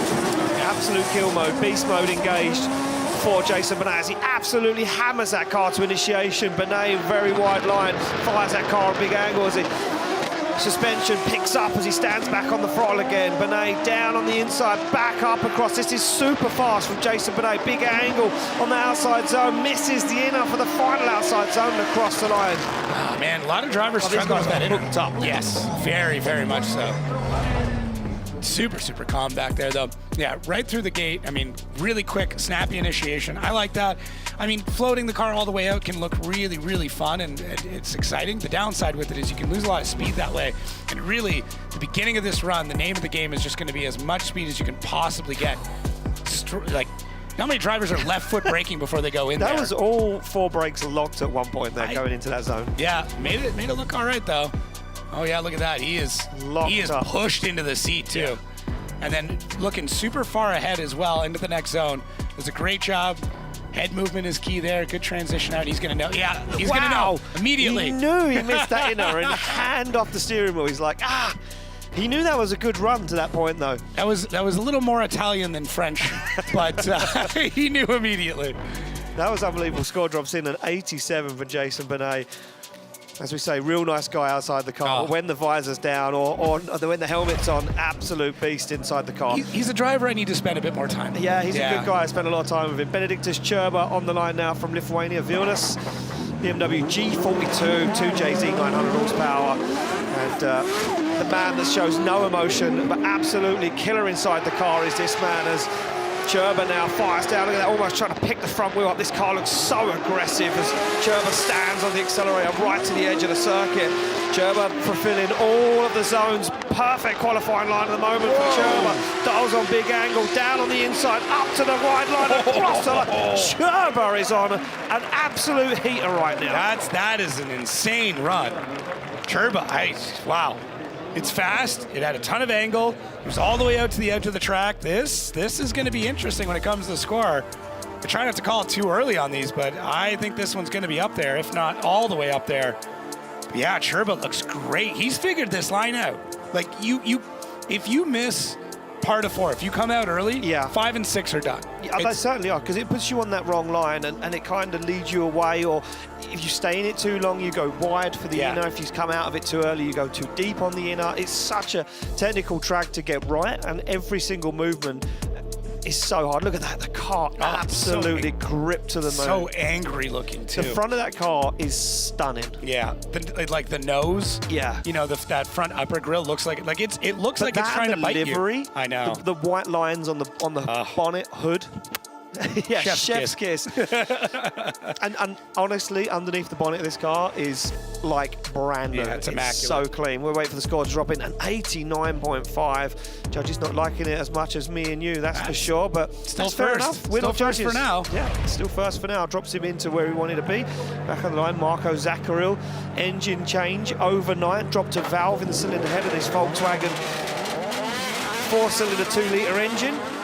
As he comes off the line, BMW F22 M2, 700 horsepower. Zaccaril standing on the accelerator, saying this track demands so much power, such hard work on this Volkswagen engine, but looks effortless at the moment. Zaccaril now down on the inside, back up to the outside zone. Last zone's coming up as he gets out of it nice and early. Very nice lead line there from Zaccaril as he comes across the line. Yeah, this engine's right on the ragged edge of what's capable here. I feel like, oh, hang on. Hopefully that's just residual smoke from inside. When he went for that initiation, you could almost feel that engine just not quite having enough torque. Like it's right on the very edge of what the engine's capable of, which is crazy because it's a 2-liter. Like this is a little 4-banger. That's all that's under the hood there. And he's making the absolute most of it. Great livery too. Character liveries, I mean, up there for me. Outside of that though, other than being just slightly underpowered, this is a really, really good run. Could have been a bit deeper through that. But yeah, you get a really good look at this livery here. I always like characters on liveries. I don't know why. Yeah. It's like, if you're going to do it, just go all out, right? Just go big, do the whole thing. Yep. There you go, score drops in, an 83.5 for Marco Zaccaril. Very nice first qualifying run there for Zaccaril. Be relieved with that one. A man that we spoke about earlier on, Lauri Heinonen, now sits on the line from Finland. On 80SX, that Dodge NASCAR V8 945 horsepower, praying that he can hold on to it. A damaged piston in the car is what's being reported back to me and Jacob in the tower. He gets a green light to go. What can the 2023 Drift Masters champion do? 2024 Drift Masters champion do as he hammers onto the throttle. Doing a good job so far is Lauri Heinonen. Onto the handbrake, off, onto the clutch. Big power as he fires through outside zone 4. Got the lead line dialed in at the moment as Lauri Heinonen, as he works that angle in, used it to slow the car down on outside zone 7. Picks up inner 8 and 9 and across the line. Nobody said he had to baby it. That was not babying it. Not even a little bit. I'm happy it made it through. Obviously, there's a big concern because we don't want any more delays with the show. But yeah, he got through this. He did a really, really good job. I would say it's maybe not the most Lauri run that we've ever seen, but it's still going to do quite well. So all the way out there, maybe not a ton of angle through every section, but yeah, I think the question now is like, do you see where you rank and then just go, okay, let's tuck into this new engine immediately? Or do you still go, we'll try one more on this engine? To be honest with you, I don't really know. I mean, at any other round, if you were roughly around an 89-90, I'd say, yeah, you're fine, stay in the show. But there's so much uncertainty at the moment of, is the track going to evolve now? We are breaching at 6 p.m. here, local time in Madrid. Is the track going to change? Are people going to start ramping up the scores? Depending on what drops in for Heinonen, will he play it safe and leave it there? Score drops in at 87.4. Sorry, 0.5. Sorry, my bad. I did the same thing. And there we go back on the line. Jack Shanahan now from Ireland, GT86 to JZ, 1,000 horsepower. Shanahan finished 4th last year, and this round, as he hammers through the gears, Jack Shanahan looking down the track, flicks that car to angle, stands on the throttle. Nice job so far, a little wobble there as he comes to out of 3. On the handbrake, nice and early. Shanahan slows that car down, he goes a little wide, but keeps a hold of it. Shanahan picks up the inner and the outer in quick succession. Very nice line from Shanahan as he puts foot to floor, fires through the final outside zone and across the line. Is this your top qualifier? I mean, yeah. I don't know with the scores dropping in. I've assumed in my own brain without saying it of what I feel this could be, but I don't know. The judges, they're picking up on things that maybe we aren't seeing, Jacob, and deducting points where we aren't seeing them. Yeah, I think outer 4, he exceeded that a lot. It's always whoa! So see how quick fast on the downshift. That was like 3 handbrake pulls, a downshift, and back to a handbrake pull. Sorry, he's a ninja. I think this is going to be the spot and that's it's going to catch 2 wheels him. over that white line at that point. But perfect on the inside clip after. Look at that. Yeah. That's right. Like literally, no one else is hitting that, and there's still fresh chalk popping up. I don't know if we're chalk or flour at this event, but either way, whatever powder we're not using. baking cakes. Okay. I think it's chalk. So it is chalk. All right. Flour works great. But yeah, I think, yeah, I mean, other than that, the rest of this run is phenomenal. I kind of want to see that in-car again. It's the ninja hands. You might have to go back, rewatch the broadcast, rewind it, screenshot so you can just... Did we talk about this last time, that he's one of maybe the only drivers still using a pull-up handbrake? I think he may be the only one. I think so. Actively know of. Here we go, score drops in 89.7 for Jack Shanahan, drops him into first place at the moment. just superseding Benediktas Cirba. We go back on the line. Things are starting to get hot and heavy now as we go. Mika Keski-Korpi from Finland, BMW F22 Eurofire S58 underneath the bonnet, 1,007 horsepower. Very specific. Very specific. He is Finnish after all as he comes off the line and through the gears. Mika Keski-Korpi flicks that F22 right to angle as he now fires through first, second and third outside zones. Looking good so far from Keski-Korpi, feeling very confident, a brand new man for 2026, feeling super confident, dialed in and into the zone as he really gets to grips with this new chassis, hammers on the throttle and across the line. That's good. I think the big thing with him is he seems to be much happier this year. So relaxed this year. Like, we turned up on Thursday, him and his crew in the paddock, having fun, shirts off, they were tanning. It was, I was like, where are we in the world at the moment? Yeah. Very nice job on that zone. Slowed the car down perfectly, got on throttle. Look at this, on throttle just as he gets in the zone. And that's what the judges want. Exactly, yeah. The judges, I think there's only one spot where you're allowed to decel coming into it, and that's going to be, what is it, 7? No, well, you're allowed to decel up into that point. Yep.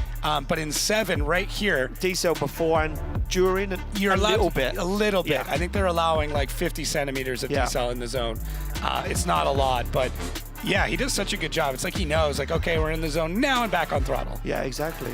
Very good job. Yeah, a completely different mindset from Mika Keski-Korpi in 2026, as we say. We joke about it quite a bit. Back looking good, and the first man in the 90s as Mika Keski-Korpi puts a 90.5 on the board, and rightly so. What a lead line. And the only thing splitting him and Jack Shanahan was he kept 2 wheels in outside zone 4. We go back on the line. Jakub Przygonski from Poland, Toyota GR86B 58,900 horsepower. Looking cool, calm. Look at that visor down, dialed into the zone. This man, so many accolades under his belt, from Dakar, rally driving, riding bicycles in Dakar, not push bicycles, motorbikes. Right, yes. Yeah, just clarifying. What was happening there? Yeah, I'm not sure what was happening there for Jakub Krol. Getting the radio going. Yeah, maybe getting the radio going. Just one last radio check to him and his spotter before he leaves the line. I saw it turning it. Usually, not a lot of things that happen on a dial. It's usually kind of like an on-off thing, so that was my only concern. There he goes. Looks like we are ready to rock and roll. He gets told to look for the green light. There's Jakub Przygonski. Kuba comes off the line, slams through the gears. Look at that. Very dialed, very in the moment. The front bumper flexes up onto the front wheel, fires through. Look at this. Outside zone 4 on the handbrake, back on throttle. As Przygonski so clinical and clean as he comes down on the inside of the circuit, back out nice and wide for the outside zone. Looking very good from Przygonski at the moment. Picks up the inner, final outside zone coming up and across the line. Another solid run. He's so dialed in the car, this guy. Yeah, very, very solid run. He's always going to have great lead lines. Like his line is always really, really good. The angle is usually okay. I think the only thing that's holding him back is just we want some more personality out there, man.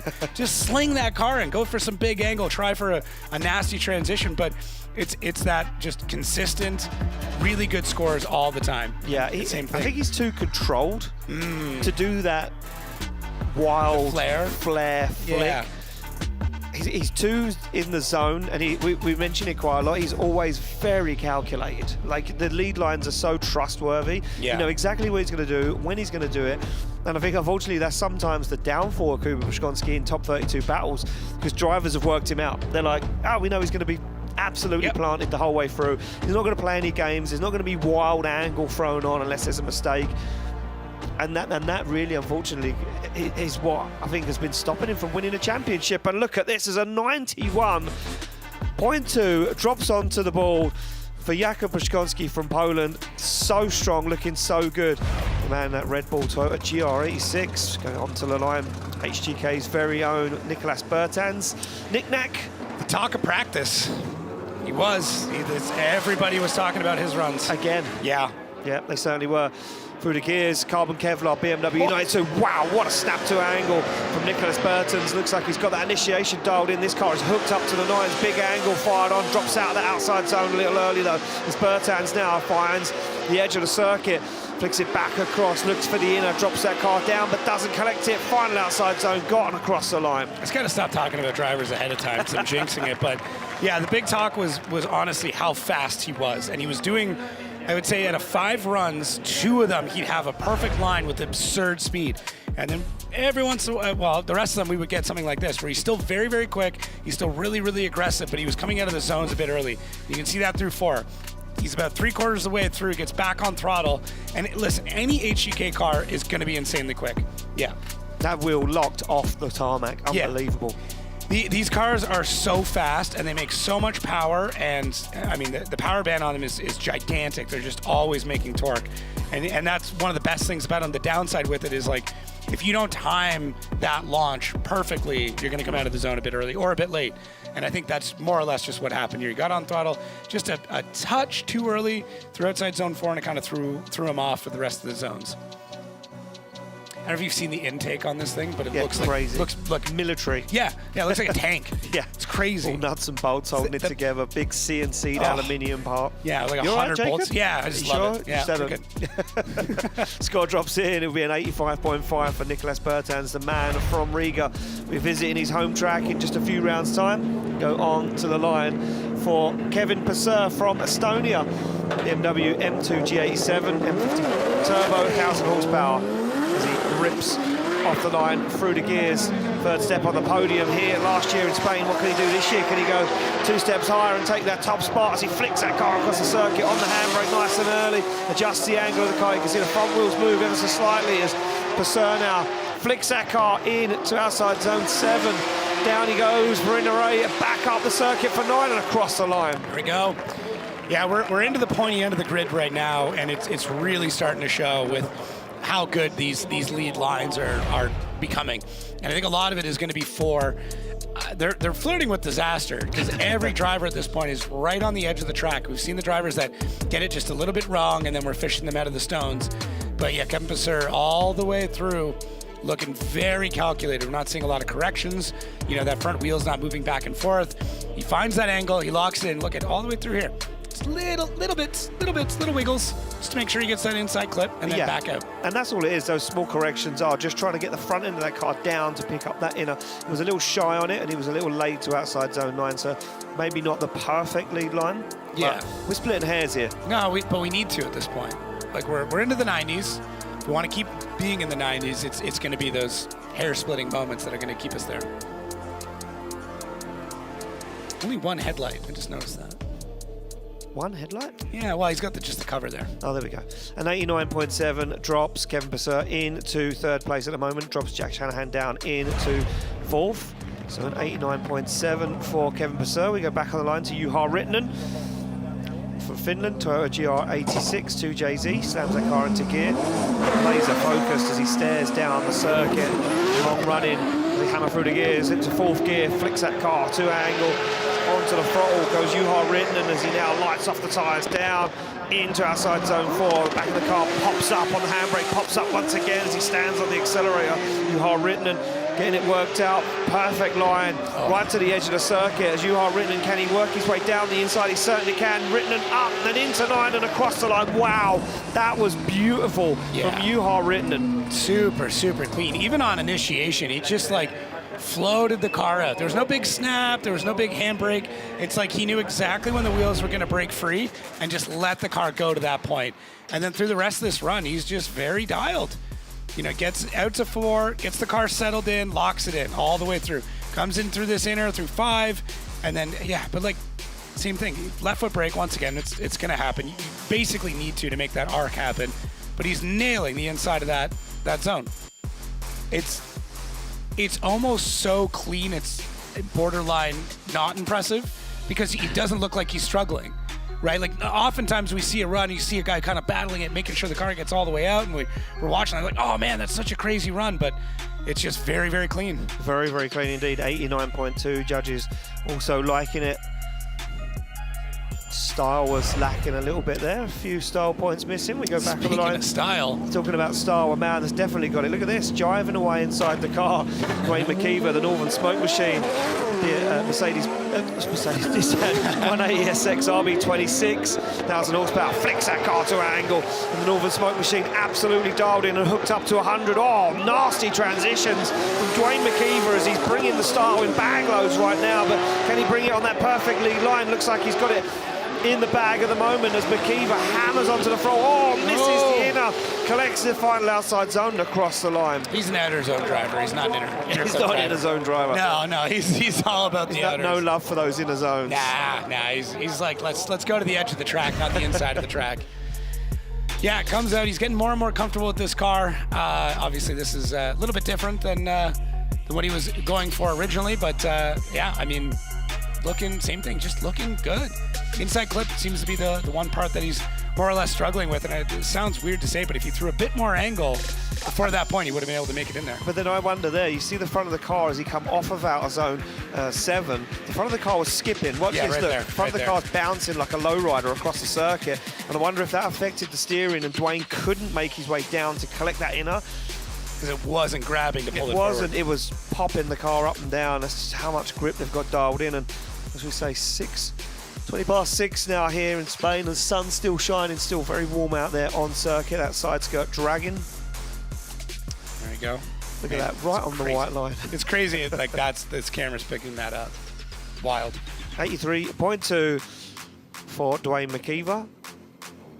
Gets himself into 18th position at the moment. I do believe we may have 32 scored drivers. We certainly do right now. We go back on the line, Paweł Korpolinski, man from Poland, from Warsaw. We'll be going to that capital city for the final round. It's that 206 S14, brand new build, 2026. 900 horsepower, 2JZ singing as he stands on the accelerator. Looking good. Very wild there for Paweł Korpolinski, the surgeon we like to call him, because he's always clinical in that lead position. Very nice lead line, but this is gripped up and fast from Paweł Korpolinski as he hammers on the throttle for the final outside zone and across the line. It's gripped up and fast, but still clean. Still clean, yeah. Still very, very was clean. so good. Yeah, I think that's a really, really good point. It felt very fluid. The way he was able to get the car to come around through these cambered sections of the track as well. Maybe it's just the camera angle, I'm not sure, but it felt like a calming roller coaster. You know, you get on like one of the little ones where it's just kind of a roller coaster that's calming. No? Not even the kids' ones. Okay. You're just freaking out the whole time? Screaming. All right, I need a video of that. But yeah, he's just very fluid all the way through. You can see even with the steering wheel work, there's not, I mean, he is moving it back and forth, but there's not a lot of big corrections. It's just kind of feed it in, let the car come out. Feed it in, let the car come out. Okay, even at the end, just a quick little toss the wheel, come back around. Yeah. I think he only blinked as he crossed the line as well. Yeah, we should start counting that with the Blink in-cars. counters. I really think they might blink once at initiation, and that's kind of it till the end of the run. Yeah, beautiful shots there from Red Bull TV. Our man Addy down there with that slow-mo camera. An 88.7 is the score for Paweł Korpolinski's first qualifying run. I wonder if Addy's taking requests again. Last event, he's like, where would you like me to go? Where would you like me to go? Here we go, top 3 of the championship coming up at the moment.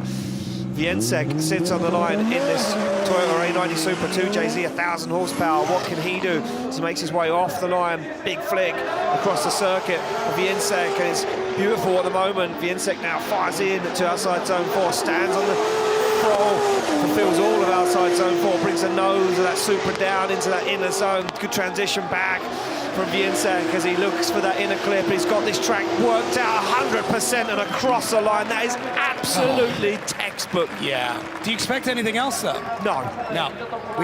We saw this through practice. We see this anytime he touches the track. Basically, he's going to go out. He's going to find that perfect line, and he's going to run it all the way to the edge. There's maybe a few spots where he could be 2 to 3 centimeters deeper. But like, look at that. He's literally on the outside. Adds extra angle at the end of the zone, which I really like. Watch this. Right here. Adds in that extra angle, sets him up perfectly for the inside clip. Great line coming out. I do love the way that this track is set up with those insides. I'm normally a fan of just kind of all outside zones, but I think it keeps the momentum going through the track where you're not stalling out at any point in time. Piotr does a great job. A little bit of a left foot brake there to get the car to rotate around. I think that's a great example of how to use left foot brake to get a car to rotate as well. 100%, yeah, I totally agree. Such a nice drive there for Wieniecek, and look at that, into 9. And there's a lot of drivers secret about that in driver's briefing, about that final outside zone. Was it, could they enter the rear wheel in the backside of the box mid and then end at the upper edge of it? And that's exactly what Wieniecek done.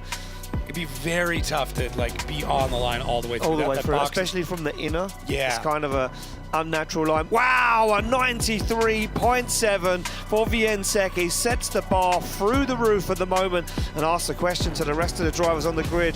What have you got if you want to be the best in town? You go back on the line to a man that could topple him in qualifying is, of course, the machine, James Dean, Ford Mustang RTR. 1100 horsepower, comes off the line, fires that car right to the edge of the circuit. Dean on the throttle, that V8 screaming as Dean now flicks it to outside zone 4. Nice and deep, sets the car, drops it in to outside zone 4, uses the curve to his advantage. Big clutch kick once again as Dean goes to the edge of the circuit. Back on the handbrake, back on the throttle as Dean now replicates the same run for Wieniecek and across the line. And even went longer. After I said it'd be very tough to do that last zone all the way through. He did it. Yeah. I'm going to say he was inches higher. And that was all it was inches higher. Love you're using Imperial and I'm using metric. This is great. Great role reversal. Hey, we have to mix it up a little bit. I'm gonna throw more British slang into things. Dude, James Dean all the way through. I mean, look at this. Just perfect car control. I mean, he's the greatest of all time for a reason. Coming through the inside zones, the car is very planted. You can tell he kind of uses every zone to set up for the next one, right? As soon as he's in that zone, he's already looking at where he needs to be through the next part and getting the car ready for it. The transitions are very, very clean, very, very smooth, and we'll see here, hopefully in this last zone, maybe we'll see. I like how, like his grimace. face. Yeah, just grimace. like, yeah. There he goes. Do we get any sign of how he's feeling? Oh, this is going to be it here. Look at this. So early to get in that zone. So early. Well, there we go. A 97, ladies and gentlemen. A 97 for James Dean as he takes first place in qualifying at the moment. That's a masterclass. Yeah. Not surprised. 1 point off on angle, half a point off on style. And what was it? Yeah, a little bit off. This was earlier on today. Jack Shanahan's car in the paddock with the engine out and a fresh engine being assembled in the background. You could see the team working away. We did manage to get some shots in there just before qualifying went live, and Becky down there chatting to him, and here he is on the line ready to rock and roll. What an absolute task, what a team that Shanahan has behind him. The man that leads the championship at the moment would have been looking at the scores, but right now Shanahan will just want to get himself in the show. Slams through the gears in the Toyota GT86 JZ. It screams, is it going to be 110%? As Shanahan flicks it to outside zone 4, missed a second practice session. Shanahan pedals the car through outside zone 4, picks up the inner, back out to outside zone 6. Shanahan on a flyer right now. What could he do? The commitment, the style is flawless from Shanahan, back up to 9 and across the line. It doesn't make sense. It makes absolutely no sense. This engine's got, what, an hour? Not even. It's got 30 minutes on it, maybe. If that. Yeah. We watched them pour oil in while we were partway through qualifying already. The confidence to just go out and do this is the part that makes no sense to me. Like, almost any other human being on the planet would have some hesitation to be like, okay, let's just make sure it's okay. Maybe we just take this run and we kind of scrap it, just to maybe use it to drive around the course, make sure everything's fine. No, pure confidence in his team, goes out, throws down this insane run, fills all the zones, tons of angle, usual Shanahan style. Like, yeah, any other human being would be like, okay, we're going to take it easy. Let's just make sure that things are fine. I'm sure Lloyd, his tuner, is sitting there going like, we didn't even check the oil pressure. Like, what are you doing? Yeah, that alone, just to go 10 tenths around this lap is impressive to me. This certainly is impressive. Look at that. What a shot. That looks like an RC car. It does, Doesn't even look real. It also shows you the difference between front wheel and rear wheel speed really well. Well, there's none in the front right now. There now. Yeah, that's probably why. Oh, beautiful. I'm happy there's no camera movement now. Just let him come across. Just let him come across the frame. Yeah, very good. Well, the score is going to drop in for Conor Shanahan. Where will he be? Will they call it one run and done? Will they get that car back in the paddock? Jaw drops in an 86.2. And I'm pretty sure that Shanahan won't let that one settle. He'll want to go back and get another bite at the apple or that one as we get ready to almost kick off the second runs of qualifying. And this is how they stand at the moment. James Dean takes a top spot, but Jacob, walk us through it.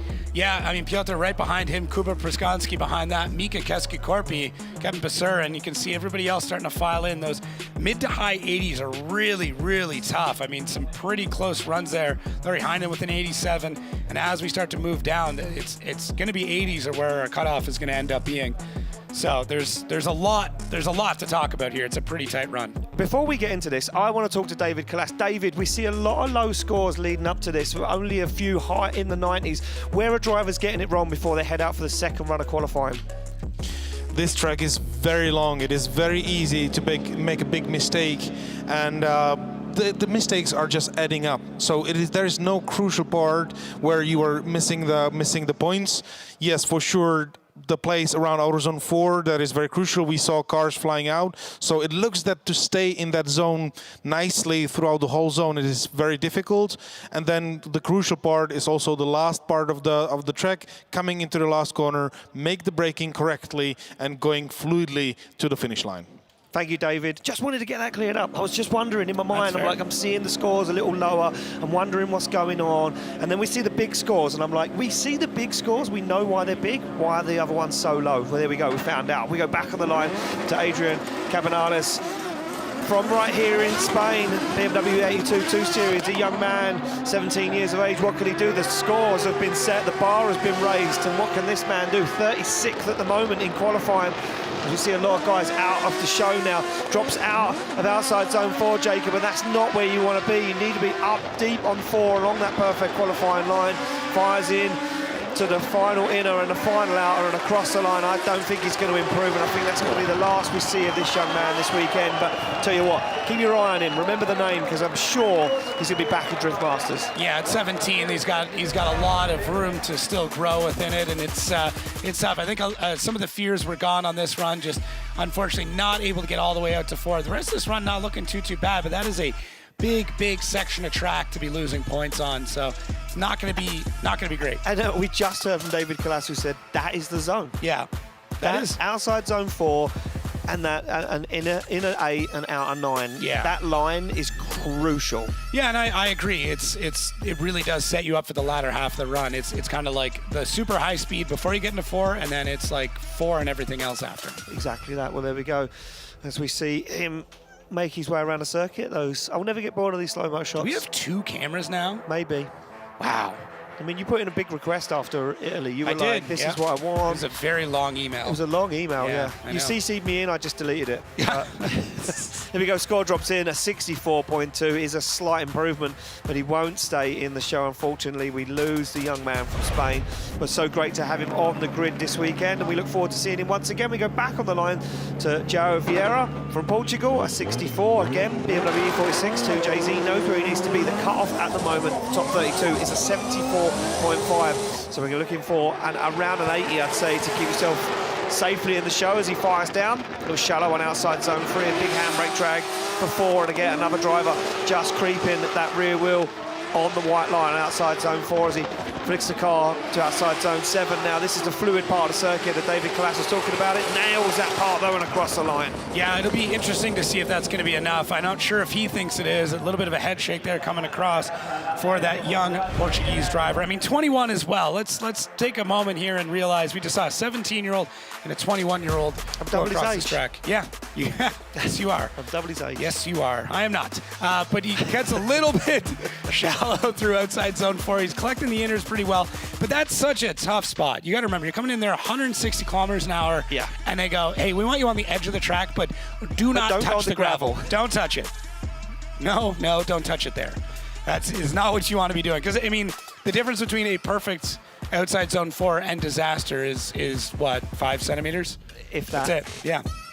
That's an inch and a half for you. I know you're working in a career this weekend. Inch and a half? I think it's 3 centimeters to an inch or something. 2.8. You do the maths, you're good with maths. I'm pretty good with it. Not me so much. No, we've heard. We've learned that. We've learned that. Well, there we go. Score drops in a 73.3. Oh, wow, so close. As we say, that drop off at the moment, a 74.5, keeps you in the show. And that's what these guys are going to be aiming at. But as we say, to keep yourself safe, you're going to be looking around an 80. A man that is in the show, but just about, is this man, Raman Kandra. Nailed it. From Portugal. Mercedes AMG GT 2JZ underneath the bonnet, 1,000 horsepower. Such an incredible machine. Look at the flick. I'm in love with the flick on initiation as he stands on the accelerator, fires down to outside zone 4, goes a little wide, keeps a hold of it though. Very nice entry into outside zone 4 as he now looks to pick up inner and outer zones around the circuit. Fires up to outside zone 7. Down into 8, just about called it. Nice line through 9 and across the line. I think that might be enough to bump up that score. I really do. That 77, I mean, it's a great way to open things up, but I have a feeling he's gone pretty aggressive on this run and should be able to clean up even more. And once again, remember, this thing has, it's 90 degrees to go to lock. That's it.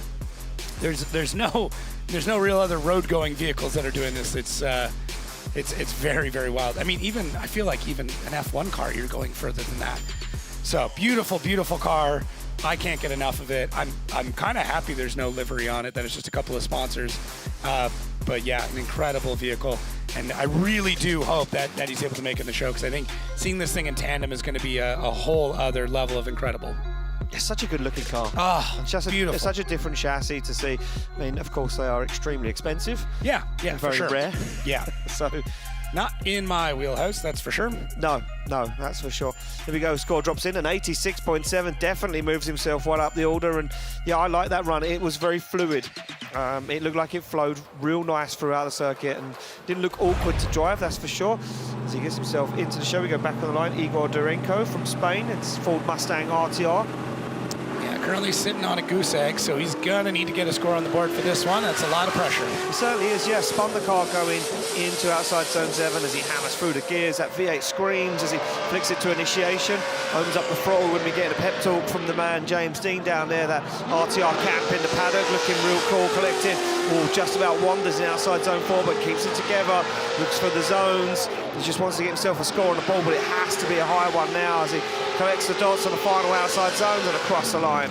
Yeah, struggling a little bit on the earlier part of this track. Most of the drivers are kind of having some problems a bit later on, but for him it was zone 3 where things didn't quite go well. So off the get-go, he's got that tire spinning right away. Man, that thing is snappy. Yeah.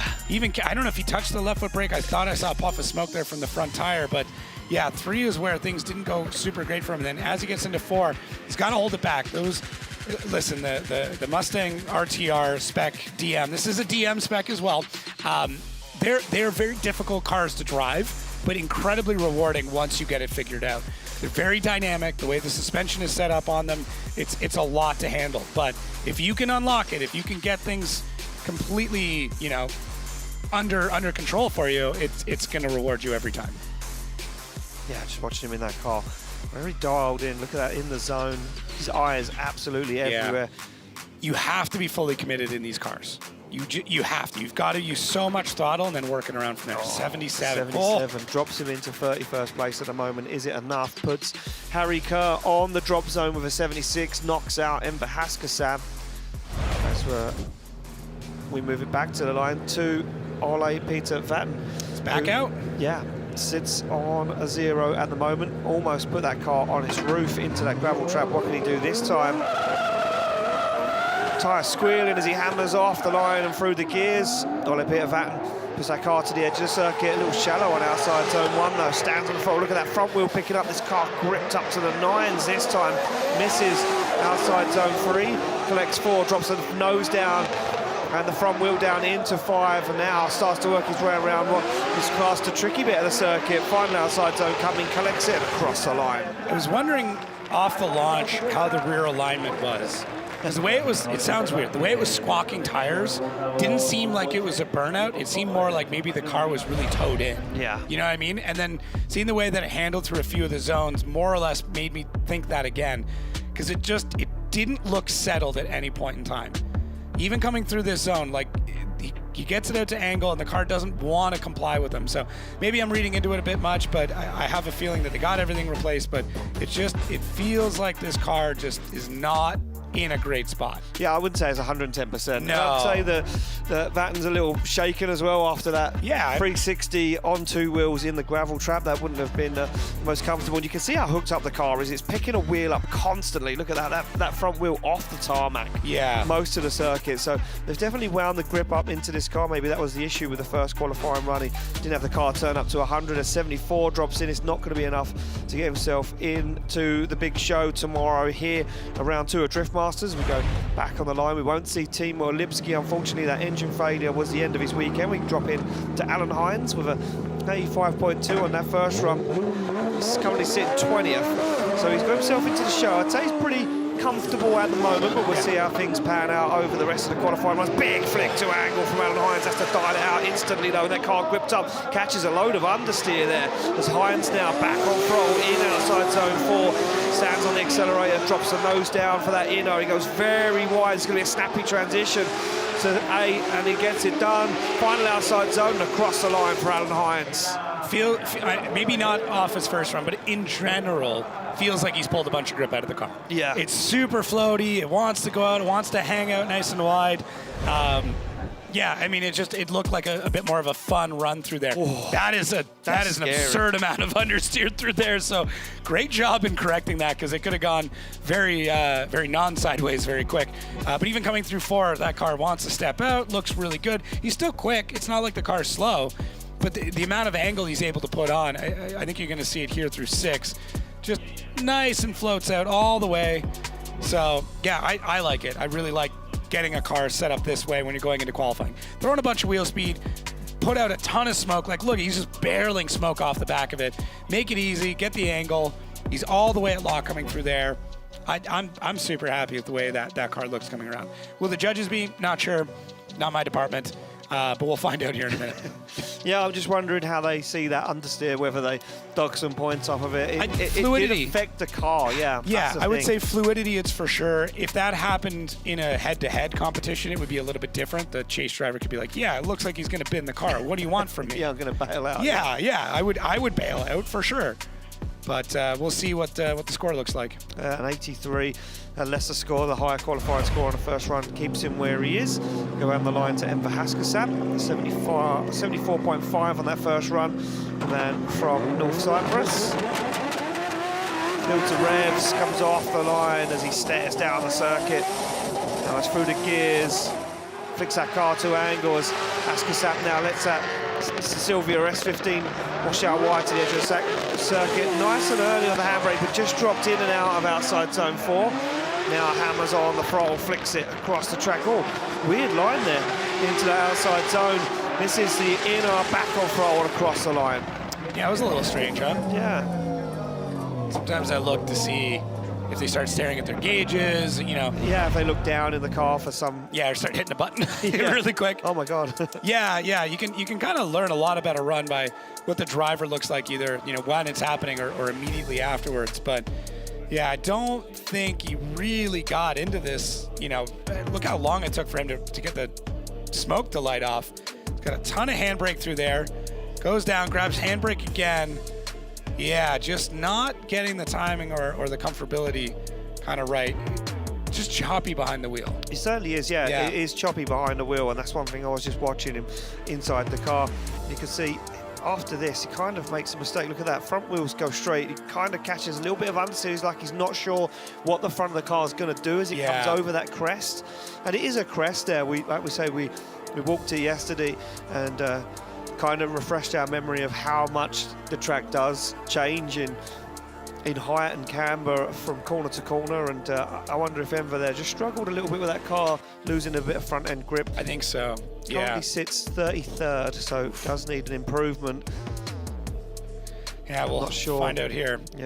Yeah, you're right. The front was not compliant. Oh, yeah, there we go. A 77 puts him into 29th place at the moment. It's going to be a nervous wait for Enver Haskan as a few guys getting knocked out on the order now.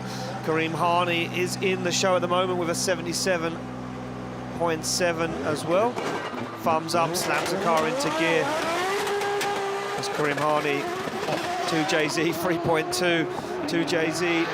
900 horsepower off the line, stands on the foot brake, trying to push the back end of that car towards the outside zone. Good job here in 4. Just adjust to steer it ever so slightly as Kareem Hany now washes the back end towards the outside zone. Good transition back. Looks like this part of the circuit flows nicely for him as Kareem Hany up deep and across the line. Yeah, big question is going to be, is that a better run than his previous one, or is it going to be better than Enver's? Because Enver sitting with the exact same score. Yeah. 77.7. So that's going to be where this big question comes in. Same thing, just not feeling comfortable, it feels like, in this car. And maybe not having the same front-end washout issues that we saw with Enver's run, but it just doesn't feel like at any point he's like committed, staying in it, going all the way through and making all the right things. Even as he gets through those transitions, they're stepped, right? It's like, okay, we're gonna add a bit of angle and then we'll stay there. Yeah. We're gonna add a bit of angle and then we'll stay there. So some of it's gonna be a confidence thing. I mean, he's not like they've got a massive amount of time in this vehicle. But it'll come. It takes time. You got to remember too, he's a rookie here. That's a big part of this as well. It's not like you're out driving this track all the time. And I mean, the other part we don't talk about is the travel as well. Yeah. You don't know when he showed up, how much sleep he got, what kind of food he ate. Not the food here is bad. I've yet to have a bad meal. I mean, you've ate well. Yeah. Yes. It's a problem. Here we go. Score drops in. It's a 76.7. Stays where he is in 29th position. Just jumps up, pushes Enver Haskan down. The second qualifying score higher, or the 2 overall scores higher than Enver Haskan. We go back on the line to Konstantin Shurenko, and struggled earlier on. Shut the car down. Wonder if they got that car figured out and any problems ironed out. As we say, sits at a 0 right now through the gears as Konstantin Shurenko fires in that Toyota GT862JZ. Trinity Racing on the side, partnering with the Shanahans for 2026, and a lot more confident. Just starts to leave outside zone 4 a little early. Now starts to find himself back on that qualifying line on the throttle nice and early on outside zone 7 on the throttle and across the line. Yeah, obviously significantly better than a 0. He was able to get through that run. Not sure what happened on the first one. The car, no, it seemed like it was just very gripped up, like to an absurd level. Just getting some crazy replays going on. I'm liking it. Hey, let's go freestyle on this. But yeah, through this part of the run, way more comfortable with the car. It's just unfortunate that it took till the second qualifying run for that to happen. Does come out of 4. Just a bit early, catches it though, so he still keeps one wheel in that zone all the way through. Here we go, you can see this transition. I believe this is going into 4. It's really holding on to it, grabs that downshift. A lot of drivers opting to downshift just before they're coming into 4. And then yeah, good transition back out. Maybe a touch more handbrake than what the judges might be looking for, but either way, where do we have our cutoff? I think it is a 77. Yeah, sorry, it's a 77 dead. Yeah. At the moment, Igor Denko sits on the drop zone. And Harry Kerr just outside of that. Yeah, Harry Kerr dropping out of it with a 76.5, so work to be done for him. We'll see him coming up in a few drivers' time. What does Konstantin Shurenko do at the moment? A 75.7 won't be enough to get himself into the big show tomorrow. Unfortunately, we lose him again in qualifying. And Shurenko just having a tough start to the year so far here at Drift Masters as Yves Meyer from Switzerland now sits on the line. Toyota GR Yaris 2JZ, 83.5 on that first run. Lights off the tyres and such a cool looking car. We talk about that a lot. Big flip. Oh, drops a wheel over the edge of the circuit. That's brave from Yves Meyer as he now works himself into the groove. And for that super wide line, he's too wide. Oh, fires it into the gravel as Yves Meyer. Oh man, car going back to its rally roots. So I'm being told by the judges it looked like it debeaded a tyre on initiation. So as he dropped a wheel, yeah, seeing the judges replay. I think it did it before he even went off track. Like it's like he initiated and it went off. So we'll see if we can get a replay on initiation. Oh, thank you, team. Yeah, you guys are killing it. So they are running some pretty low time. Oh, it was here. Okay. Still looks like it's beaded there though. Where was it where you could see it that it was? I think it was here is where it's off. Oh, right there. That was debeaded at outside zone 3. Oh, okay. Outside zone 3 was where it debeaded, and that was why he lost. I wonder if, no, I don't think it happened with the other drivers. I'm thinking back to like when we saw a bunch of drivers go out this way. Did it happen to anybody else? But I don't think that was the case. No. So, but yeah, that shows just how much stress and load is on that wheel coming through that section. Yeah, exactly that. There was nothing he could do. He couldn't slow that car down quick enough. As we see Yves Meyer there in the gravel, waiting to be rescued. I mean, it's a rally car. I think he could have just powered through it. No, this one's not a rally car. That's the problem. This is a drift car Sure, version looks of a lot like it. Could be a rally car. It wouldn't take much. We throw the front CVs back in it. Let's go off-roading. There we go, the front bumper being walked away. I was going to drag him out. We're not going to cherry pick him out this time. No, I listen, Yves a showman. He's like, let's give these people what they want. Let's get this thing out of here. It's fine. We can fix it. Let's just get back to the action. So Yves Meyer at the moment, an 83.5. They're trying to tug him. I think we're going to get a burnout here from our pulling vehicle. So currently he sits in 22nd position. Okay. So we're going to see if we can... Yep, looks like we're going to be able to drag him out. Can we straighten the wheel? There it is. There we go. There we go. That little tow vehicle's got some strength, man. It's got the beans. There we go. It's got the beans. I like it. Do you eat beans straight, cold from the tin? No. No? Okay. Do you? I've been known to. Spoon or a Says fork? a lot about your personality. Spoon or a fork? For beans? Yeah. We've really changed the conversation from being in a rally car that's a drift car to eating beans. Yeah, that's fair. You still didn't answer my question, but that's okay. I'm not a big beans eating guy. Okay. Only with a full English breakfast. Okay. It's a fork. Yeah. They're trying to cool off the brakes. I wasn't sure. Oh, they're just trying to blow the rocks. Trying to blow all the gravel out before they turn off circuit. Yeah, you can see that rear tyre completely debeaded, and Yves able to drive that car back to the paddock. So yeah, 22nd place at the moment. I think he might be safe. Yeah, who do we have right now that's still out that could, so 22nd, So we 10 have points. Itay, Clint van Oort, George Christoforou, I'm just going through my list, Jakub Krol, Yeah, Harry Kerr. there's a few. There's a few. So we're going to have a look back at this first corner and see... Oh, no, Yves, don't do that. No, Don't do that's that. after the line. I know, but still, the wheel. Let's take a look down on that corner, though. I think the Red Bull guys have got a little bit of a compilation. Oh, okay. So this is a lot of the guys getting it wrong on this first corner, and it's easy to see why. Look, you go wide on that bit of blue painted circuit that judges spoke about in the briefing. You go too wide, you're going to go off into the gravel, and as we mentioned, those tarpaulins, those branding sheets down there to try and capsulate some of the gravel, stop it from being fired. Itay Sadeh takes it off. He's yet to come back up for his second qualifying run, but he does sit with a 0 at the moment. And then Clint van Oort as well, another driver that got it wrong. Looked like he was on absolutely dialed on that line, but the car just washed massively off the circuit. But that was after the oil spill from Teemo Lypskyi, so I don't know. We didn't get confirmation from anyone yet to find out if that was in fact what had happened down there, if that made that slick. But then saying that, we see drivers go through, throw down some good runs and no issues. Alan Hynes went out right afterwards and laid down a solid, I mean, a better run of the two. Yeah, exactly. So, that. I mean, it's tough to use as a theory. I was checking to see if maybe like there was something with the platforms or what it was, but I guess we'll find out. Let's find out, because Becky's down there on track with Clint van Oort, who threw that car into the gravel. Becky, we want to know, is the track slippery or is it fine?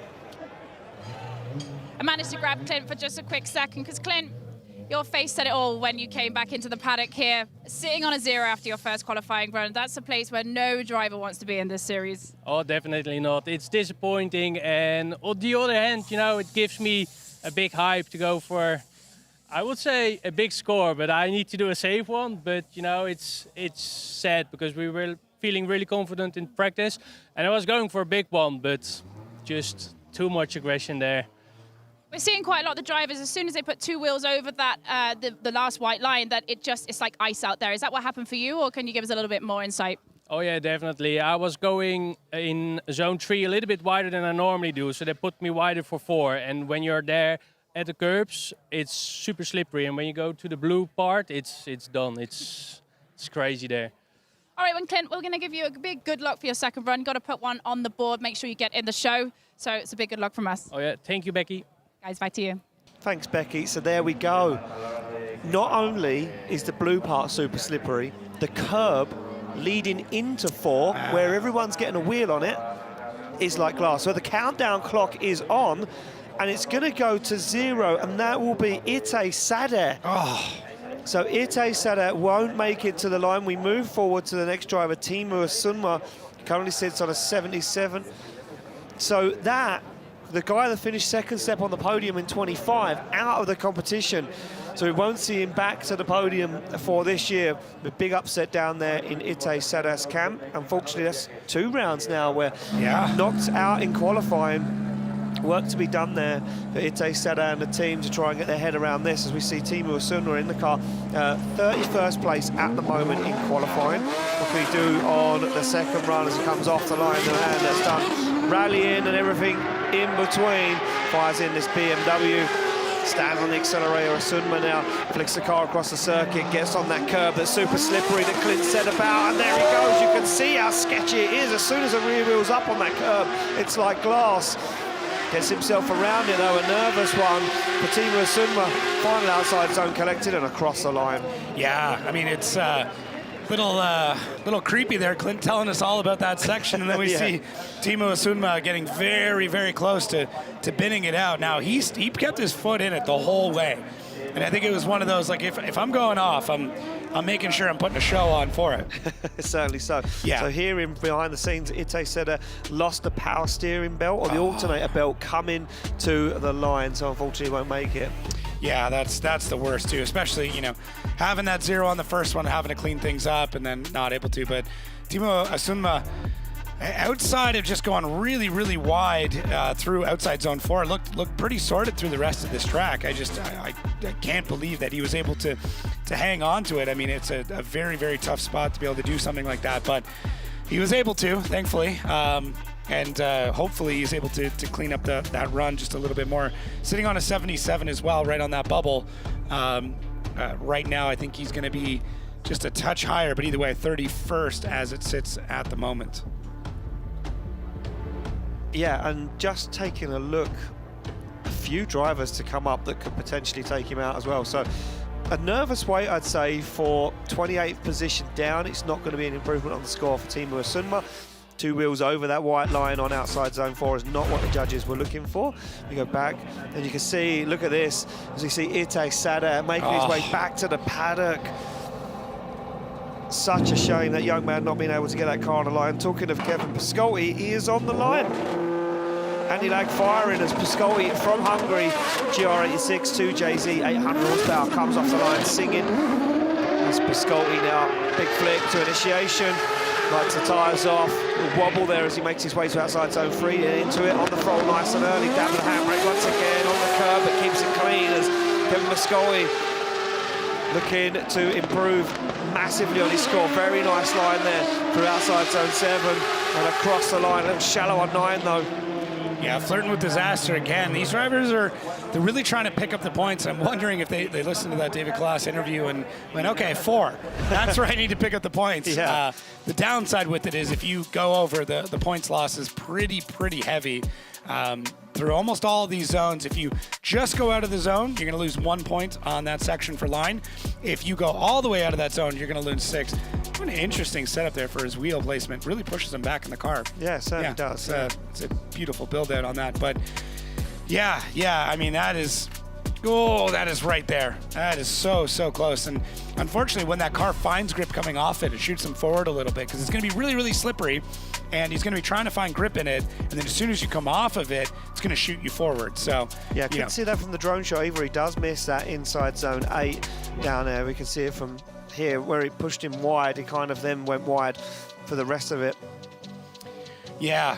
Tough go for another driver sitting in not the best spot. So 28th right now. Yeah, I briefly mentioned it a minute ago that I think from anyone from 28th down is nervously waiting now.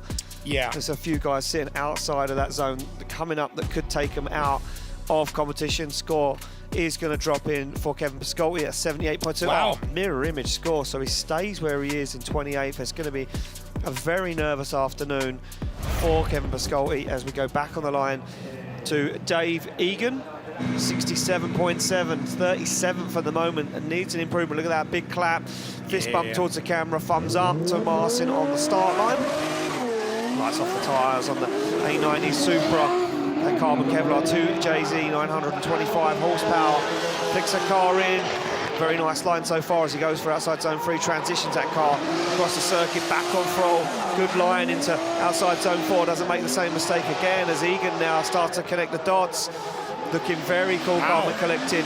Good line from Egan as he pushes it to the final outside zone across the line. This is the run that Egan's been looking for a year now. Yeah, exactly. Really, like, you know, you got to remember, he came out, he's a full year in now as well. One year. Yeah, 1 year.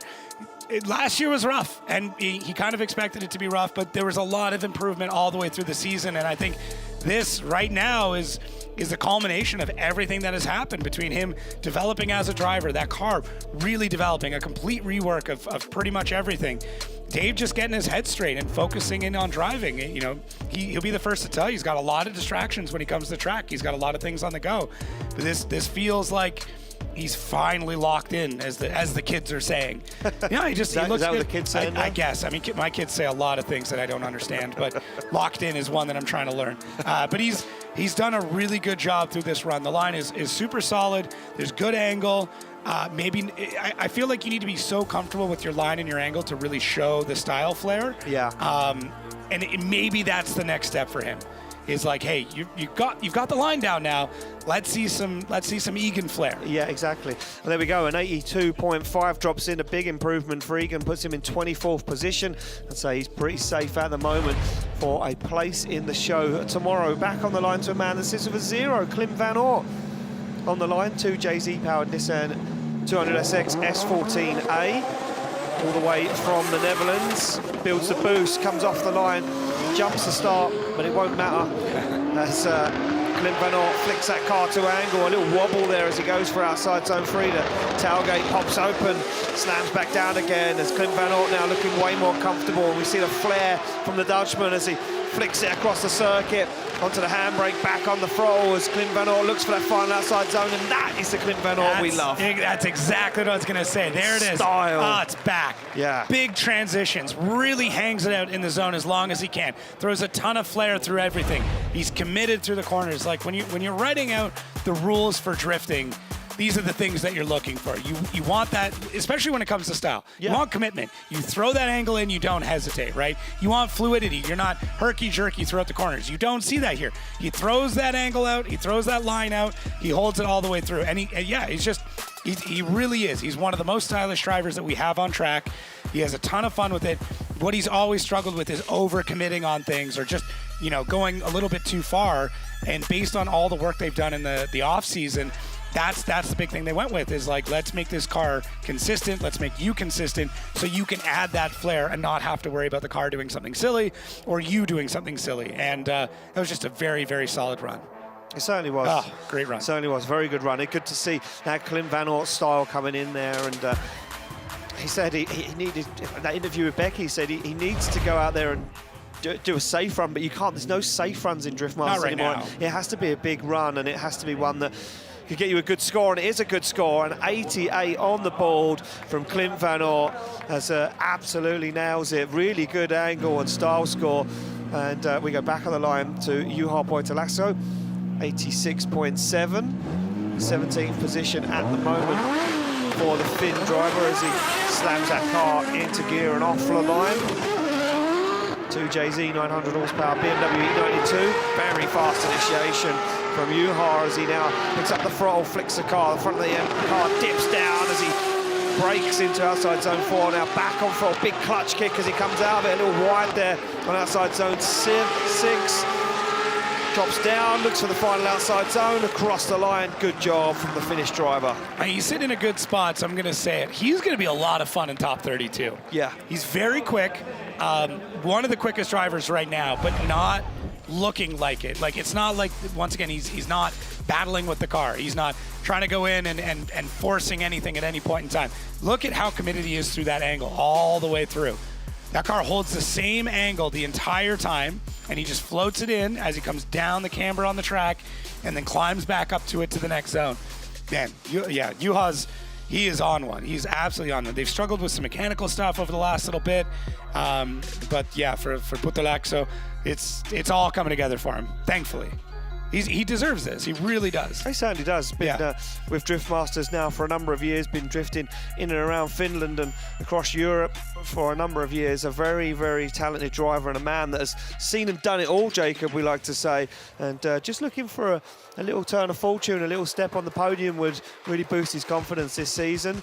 I mean, see Juha, look at that in the car, wheeling the wheel. That's a brilliant shot there from our slow-mo camera down there from Red Bull TV. To give people an idea, he is the 2017 European champion. Yeah. To give you an idea. Oh, well, look at this. Second run not as nice as the first. Judges not liking it. Stays where he is in 17th position. We go back on the line to another driver from Finland. It will be Jarkko Juhla in the beautiful JZX 100. And this is Itay Sadeh. This is... Oh, it's man. The dry sump belt. Oh. That's the dry sump belt off of the engine. So if you're unfamiliar of what that is the external oil pump belt on the engine that snapped in the burnout box, we're being told. So that is why he had to abort the run. No fixing the car. Once you enter the burnout box, 2 minutes to get to the line. That would have run out real quick. Jarkko Juhla, 2JZ 900 horsepower, JZX 100 comes off the line from Finland. Rookie season. Out of the way, the flick didn't go his way though, as he now, the grip dialed in and picked up the front wheel as Jarkko Juhla stands on the accelerator. This looks a little scrappy from the Finnish driver as Juhla now flicks the car again, the front end dips down, you can see it's very uncertain. Final outside zone collected and across the line. Yeah, this is a car with much more forward drive in it now. And it can give you a bit of it looks like he's smiling. He's smiling. I wonder if they turned it up to do like a wild run. It just didn't go their way. Yeah, because when he got it to flick around, it did a really good job. But, I mean, when he went for that initiation, I won't see it here. He tried, and it just didn't want to go. No. Yeah, he's still chopping at the wheel there to try and get it to go. He gets the gear change done much earlier than most drivers, huh? Yeah, so a lot of drivers opt in to do the downshift to third before that zone. Okay. And then a lot of drivers opted to do it after outside zone 4. Yeah. Which is weird because they'll shift down before 4 and then get on the handbrake, or they'll come off the handbrake, let the car float in 4, downshift, then back on throttle. People are doing it in different areas, well, I think which is interesting to listen to in the paddock earlier on. Yeah, I think it depends on what you want through 4. Like if you want that extra wheel speed, then go for it, because you're going to have less grip through there. Yeah, look, not as good. 65.2, and it was a little, I'd say, unpredictable, Jacob. I think so. Well, if you were chasing that, you would definitely be throwing your hands in the air. For sure. There we go, man. That's outside top 32. George Christoforou, a 67.5 on the board for him. As the light goes green, Christoforou from Cyprus, BMW 1 Series, 1100 horsepower, S50 turbo. Powers his way around, big, slight catch of understeer there. Looked like the car never had the gearing in it or the power to push him out to outside zone 3. This car looks like it's suffering with power as he stands on the accelerator now, flicks the car across the circuit. Back on the throttle once again. Yeah, there's a problem with that car. Yeah, that definitely feels like down on power. You just hope that he wasn't sweating horsepower all around the track. Is that what we're leaking horsepower? Yeah, leaking horsepower. Yeah, we're not. Yeah.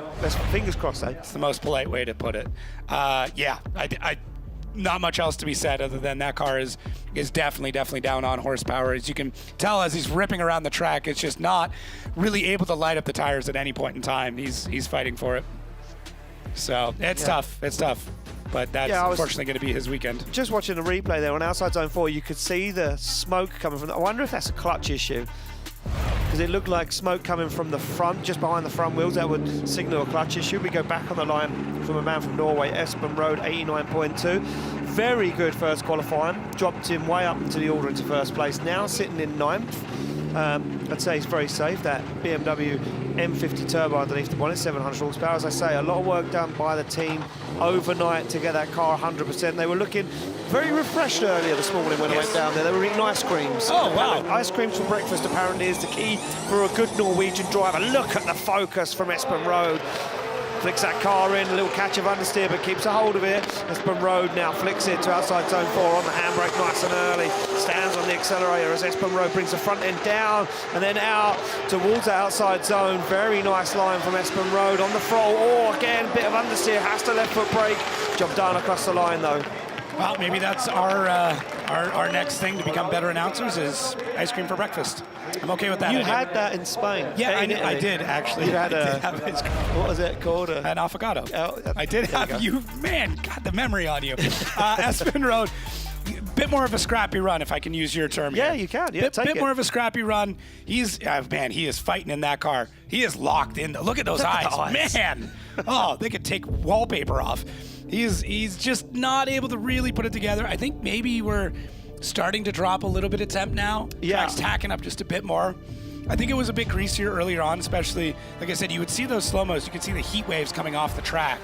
But right now, it feels like everybody is finding a lot more grip than maybe what they're expecting.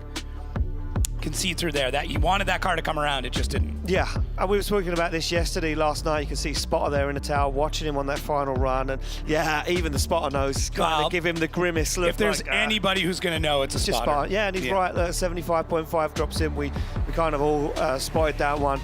We're speaking about track grip levels changing last night with a few drivers, and they said that Italy got grippier as the sun went down. Spain gets looser as the sun gets down. Interesting. So interesting. Okay. Conor Falvey now off the line. This time Silvia S15 2JZ, 1,050 horsepower. Looking for a nice fast run. Wow, big snap to angle from Falvey. He's pushing well wide, wheel over the edge of the circuit. Snappy transition. Falvey on the throttle. This is wild from the young man from Ireland in this carbon Kevlar S15. Drift games on the door as he flicks it up into the outside zone. Falvey on throttle. Whoa! What did he have for lunch? Oh, man, the confidence you've got when you're sitting in a good spot in qualifying. He's sitting in 11th right now. For him, that's a great spot. Yeah, I mean, you're in the top 16 of qualifying. You're immediately like, all right, I know I'm safe. Let's just absolutely huck this car. That's what he did. It was crazy coming off. Look at this. Adds angle because he knows he's going off track. So he's like, I've got to scrub some speed. But then snaps over immediately, then plants it right near the edge of the track. Not quite on the very ragged edge there, but does a great job through there. Might get docked a point or two, whatever. Who cares? Making up for it on style. And yeah, that was just a fun run. That's one of those where you go, hey, watch this. Yeah. My tires have got one lap left. I'm just going to go make sure these are done before we put the car in the trailer. That's what that lap feels like. That's a real good fun run. That was a risk run there for Conor Falvey. Kind of threw it all out on the line. Yeah. Some parts of it didn't pay off, others did though, and we'll see what the judges make of that one as the scores now start to be input into the system. Conor Falvey's out there just having fun. I think that whole mindset, round one, the pressure, I think he shook it off and said, what am I doing? Like, I don't need to be adding this pressure. We need to go out there and just do what we do. And good to see him back, refreshed. And look at him looking outside window. An 88.7, it was a slight improvement, but still consistent drive there from Conor Falvey. And we always say a consistent driver is a dangerous driver to get in top 32. That's one for the fans. It certainly is. We're back on the line to Nasser Alharbali, that carbon Kevlar 400Z, very chilled, head nods up and down, the man from El Salvador, and 85.7 on the board, sits just underneath Conor Shanahan at the moment. Look what he does, he slams through the gears, flicks that car to angle. This is very fast again, look at that, right to the edge of the circuit. And Nasser Alharbali slides that car down perfectly into outside zone 4. He's very technical, a little wobble in outside zone 4, but then gets himself back on that qualifying line as Alharbali gets that car to angle, picks up the inner zone, final zone coming up and across the line, throws in a 360 for the laughs. It's a good one too. We nearly did make it. The onboard caught him out there. Yeah. Did him dirty. He was pretty pumped at the end of that. Yeah. No, that's a great He's run. so happy. Yeah, I would be. I'd be happy just to try and get one of these cars off the trailer, let alone do something like that. Man, phenomenal run here. Great commitment all the way through. When he floats it into 4, he gets on the throttle. He's got to catch that brake to hold it into the correct spot within that zone. Does a really good job of it. Then's got to lock it up. Scrubs a bunch of speed there, but sets him up well through 5. There you go. You can see what that's like inside the car. So opting to drop that gear in 4. I'm wondering if it's like a sequential thing versus a dog box thing. Yeah, I'm not sure. Just different gearing. Sure. But different people, yeah, we'll do the math later. But man, yeah, fun run there from Nasser. He deserves to be excited. Yeah, I mean, look, and as well, I think the pressure off for Harbali, sitting 19th. He knows he's in the show for tomorrow. He's feeling confident at 85.7 on the board.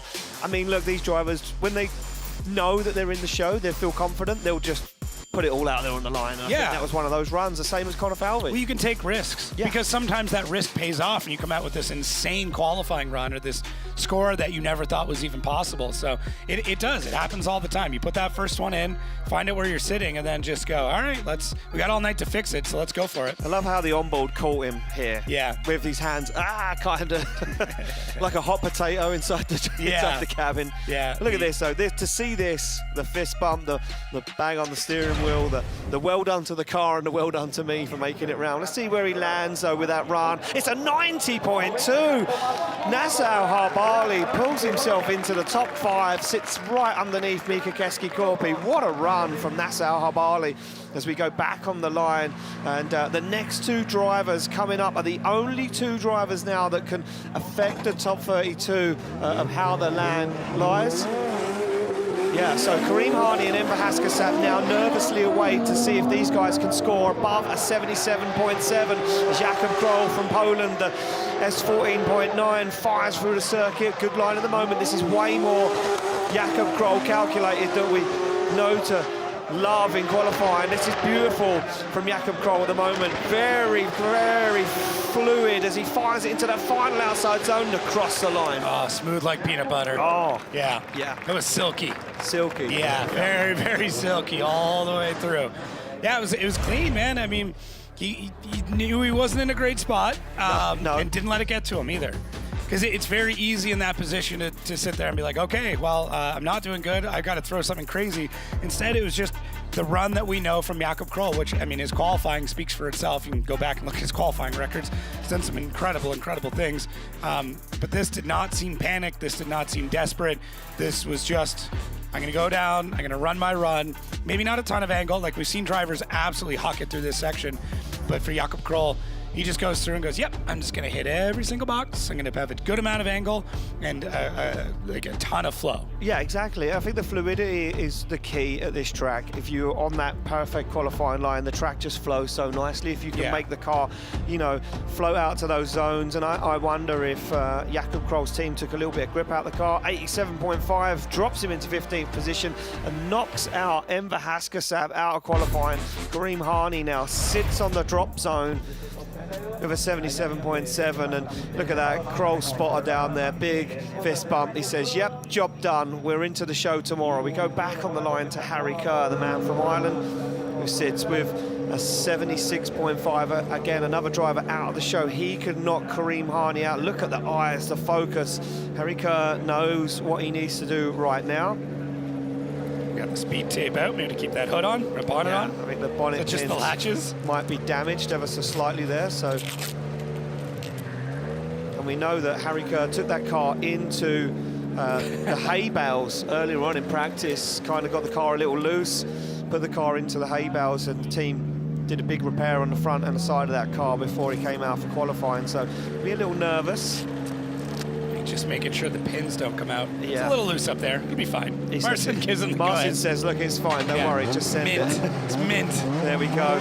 Gets the green light, comes off the line. Harry Kerr through the gears. That 2JZ scrimming 900 horsepower as he lays down now, goes nice and wide, a little shallow on the angle, but dials it right back across the circuit on the handbrake, back on throttle again, drops a wheel over onto the curbing, but keeps a hold of it as Harry Kerr now looks for the final 2 outside zones, and that last inner goes a little wide once again as Harry Kerr fires it up until the curb and across the line with a 360. There he goes. A little smoother. A little smoother, yeah. Yeah, this is going to be interesting. This is going to be really, really interesting. So what? He's got to beat a 77.7 is where that cutoff is right now. Man, that's going to be tough. He's on a 76.5 right now. So the question becomes, is this better than that first run? Is it going to beat that? There's a lot of really good points to this. Outside zone 4, he does go over a little bit. Now, if you're just a touch over, you're losing 1 point, which isn't a bad spot to be in, as we can see him completely leaned into this corner and the sun starting to play a bit of havoc in vision.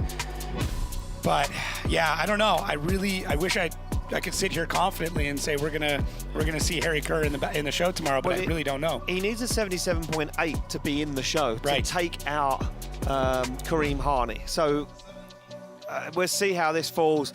I mean, look, there was a few mistakes creeping in there. I think the biggest one for me was missing inner zone 8. Yeah. You know, again, another driver. Just goes to show you that not that fluid, not using that correct qualifying line to drop the car down and then back out. But hey, we'll see what the judges drop in any moment now. Look at that slow-mo shot. Absolutely beautiful. Score drops in. An 85.2 gets himself into the show. And Harry Kerr, well, he's smiling in his profile picture. He'll be smiling in the paddock this afternoon, that's for sure. As we go back on the line to David Spossop, who currently sits 31st. And I do believe, I am being told, that is our top 32 set. All that can change now is where these guys qualify and in what order. So everybody that is in now is in the show. So fire through the gears. Spossop flicks that car across the circuit.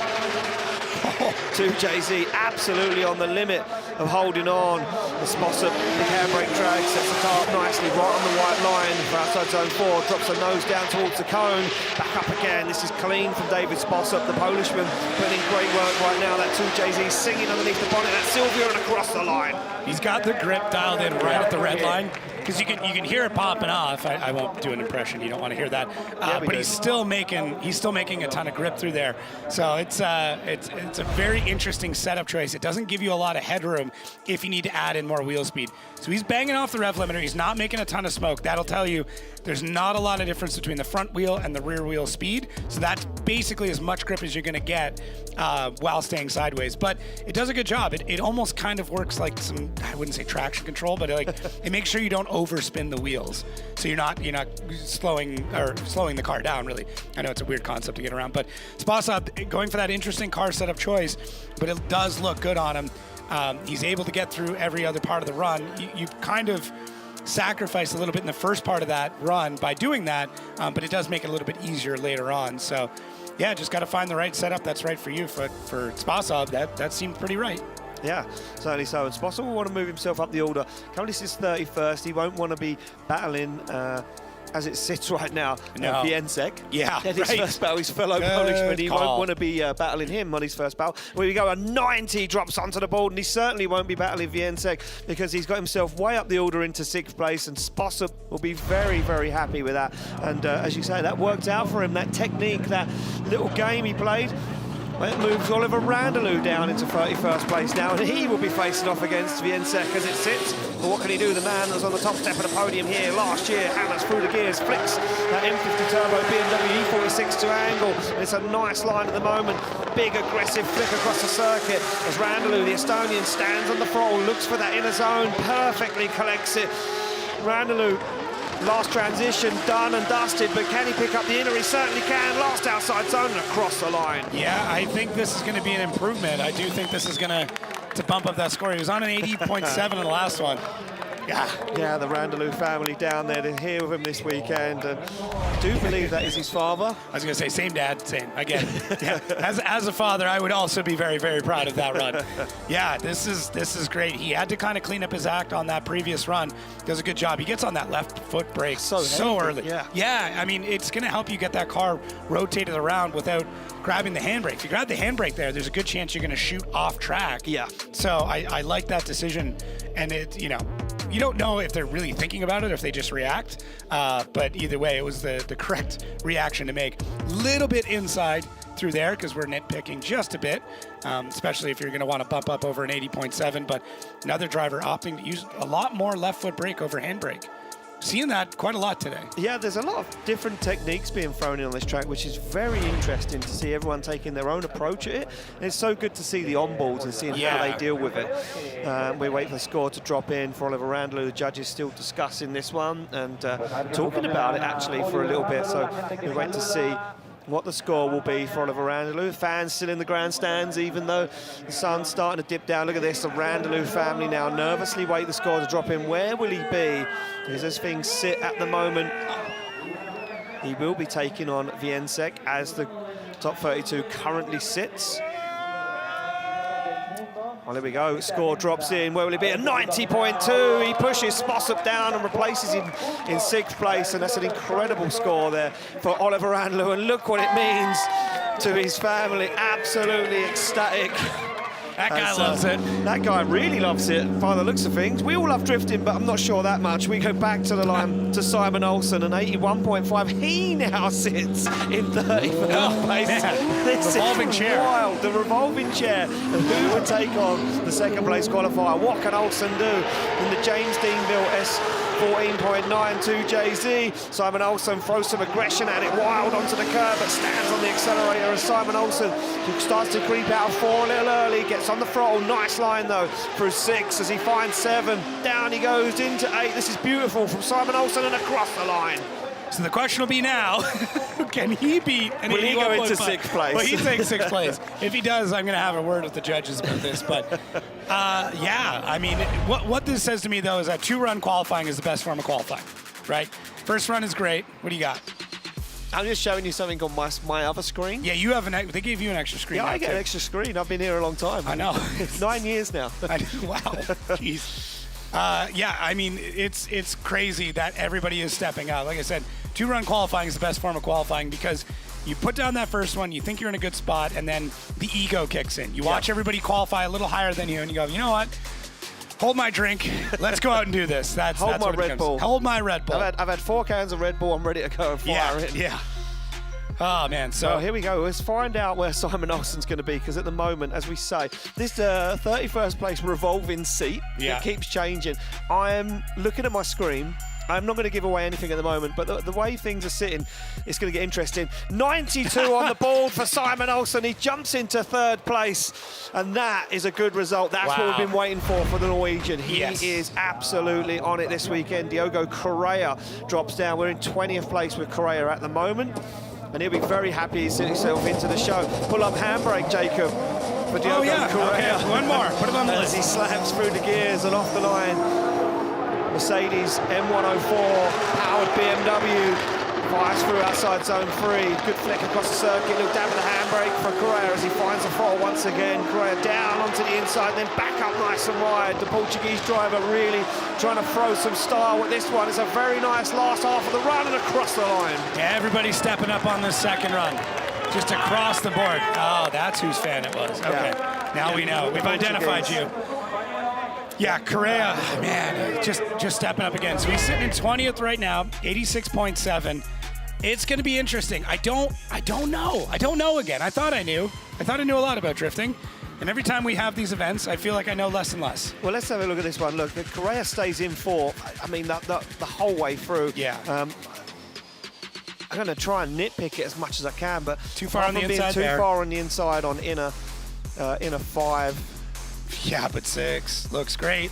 The rest of the run was really fluid. He kind of like, once he came out of inner 6, he was like, I'm just slightly on the wrong line, and really tidied it up. And I like the line he took from inner 8 to outer 9. It was really clean. Look at this, even this transition. Look at the angle he pulls at it, fires more angle at it again. There's a little in as well there. Yeah. There's a couple of spots here and there, but it's going to be interesting. I think I'm picking up probably 7 points, 8 points. I'd probably immediately pull out a line. Well, we'll see how he falls. Will he jump up the order?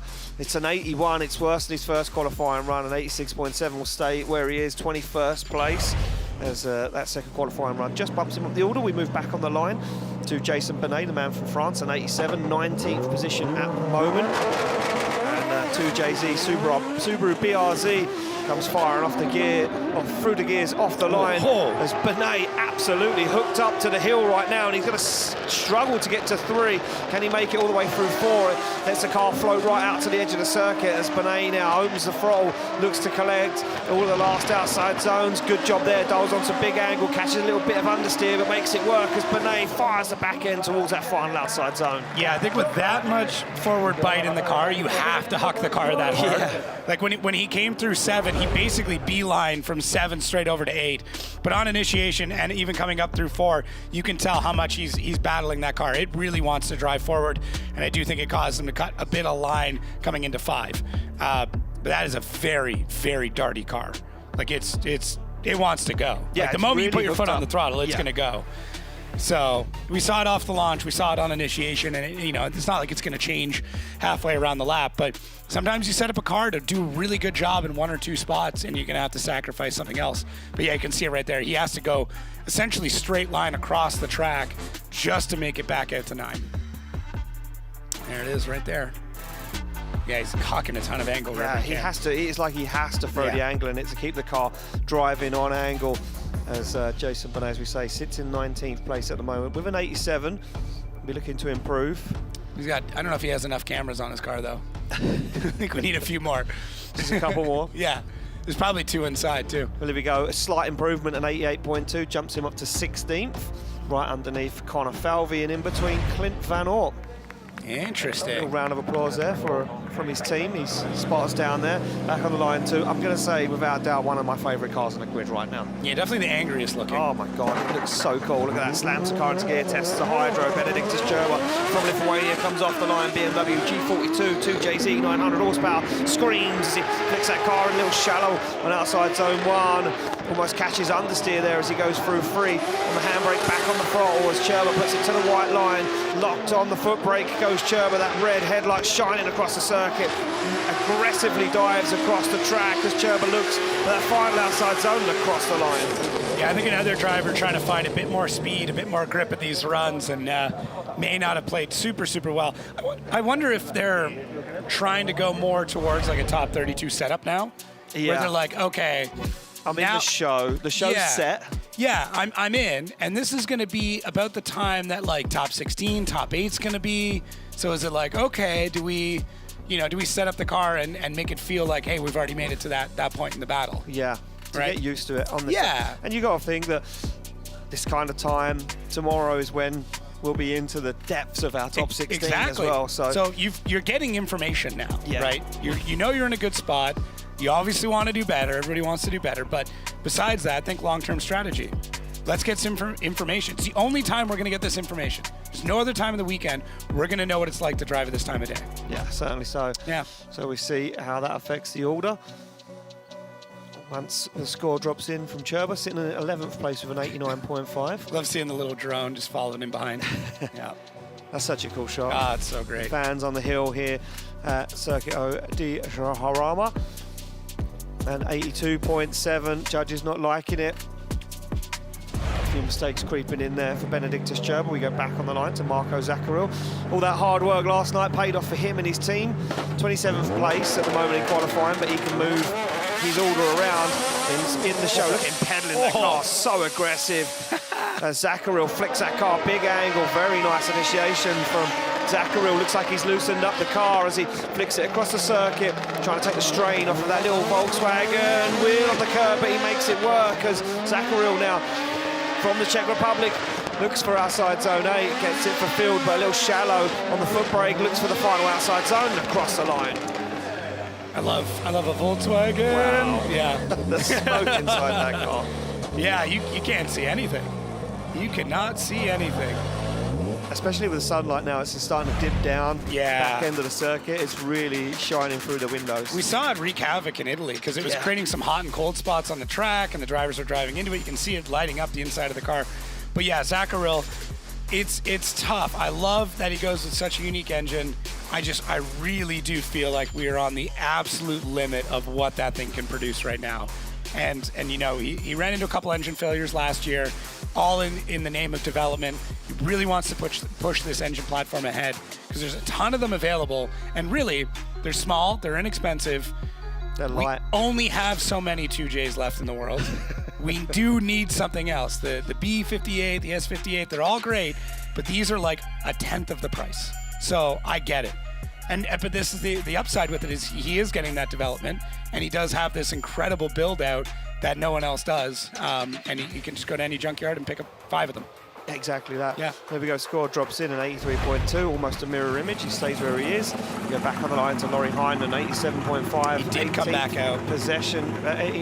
Yeah, he did come back out. I was wondering if they'll watch a broadcast and see that it's the show set, he's in the show, but he'll want to improve his score and get himself up the order. The Dodge NASCAR V8 at the moment is currently limping his way around the circuit, but Lauri Heinen's going to make it do its thing as he fires into outside zone 4. You can see him wheeling that car in and around that zone as he opens up the throttle.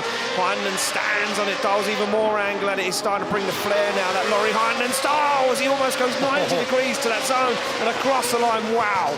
There is smoke pouring out of every part of that car. And his teammate not impressed. Yeah.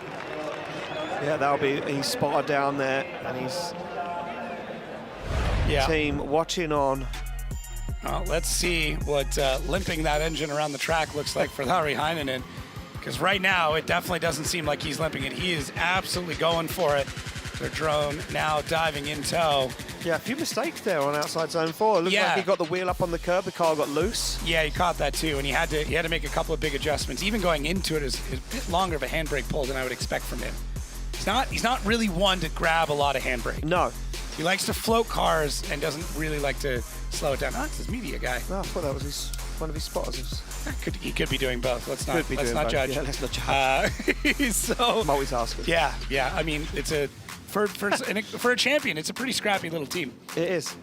Arm out the window, a little wave to the crowd from Lauri Heinonen was a cheeky little move as he finished that run, that's for sure. Not supposed to be doing that, Larry. You're going to have our scrutineer is going to have a conversation about arm Wow, and a 90.5 jumps him way up the order. Judges really liking that. Even though that little wobble on outside zone 4, they weren't too fast. The rest of the run really cleaned it up. And back on the line to Jack Shanahan, currently down in 11th with an 89.7. That means we have almost 10 drivers on a 90, where we didn't think we'd see that earlier on. At the beginning of qualifying, come through the gears. Shanahan fires that car, nice angle, good initiation. Shanahan a little wobble to outside zone 3, but keeps it clean. Big angle, dab of the handbrake on throttle nice and early in outside zone 4. As Shanahan now starts to connect the dots. This is really clean from Jack Shanahan. A big flare starting to come in, dials the angle on it as he flicks it across the circuit for the final outside zone and across the line with a 360. There, of course. Was it, or is it 270? You got around? I think he got around. Yeah. How dare I question Jack's ability to 360? I'm not going to argue with him. No, I'm not welcome in the pits anymore. Yeah, he's got to go for it. I mean, anything outside of like a top 2 qualifying for the Shanahans is considered failure. So he's going to absolutely huck this car in. And he's got that usual style, big initiation, does a great job of anticipating where he's going to sit in 4. And makes the correction kind of before he even needs to. That allows him to go through a touch inside, coming through 5, 6, looking really, really good. That gives you a great idea of how much compression these cars go through coming through that section. Gets that car transitioned so cleanly. And then goes through here, comes out of it just a bit early. They do want you running as much of that middle line as you possibly can. Look at this, 90 to the track, pulls the angle out, sets himself up really, really early to come through 8, and then gets through 9 very, very, very early. Like very early. Oh, Addy. Oh, they cut it early. Yeah, beautiful shot there, as we can see. Now pulling up to the line will be our next contender. That will be Mika Keski-Korpi. We wait for the score to drop in for Jack Shanahan. Judges still going over their scores and inputting them into the system. Just making sure that line is exactly right. Yeah. Well, there we go, score drops in. It's a 90 dead for Jack Shanahan, puts him into 9th place. That means we have 10 drivers currently with a 90 plus on the board. James Dean still unfazed at the top with a 97. We go back on the line to Mika Keski-Korpi, sitting in 6th place at the moment with a 90.5. Will he try something wild in this BMW F22 Eurofighter? This 58,007 horsepower underneath the bonnet as he hammers through the gears. The Finnish driver flicks that car to angle, stands on the accelerator, pushes it nice and wide to outside zone 3, and this is clean once again from Keski-Korpi. Dangerous driver. This man's super consistent in 2026. It's very clean once again as Keski-Korpi. Can he throw some starter? He does. He dials on the angle. Final outside zone collected and across the line. Yeah, it's getting tough because of how good these drivers have gotten at this track now. The line scores are looking really good. We're having to nitpick basically 10 centimeter sections of the track. Yeah. That's really where it's at. It's like, okay, were you all the way through the zone, through every single part of this track? And Keski-Korpi through 4 is good. I like the way Keski-Korpi didn't use the curb on 4. Yeah. He kept the wheel on the white line into 4 and through 4. Look at that downshift halfway through outside zone 4 before he picks up that inner zone.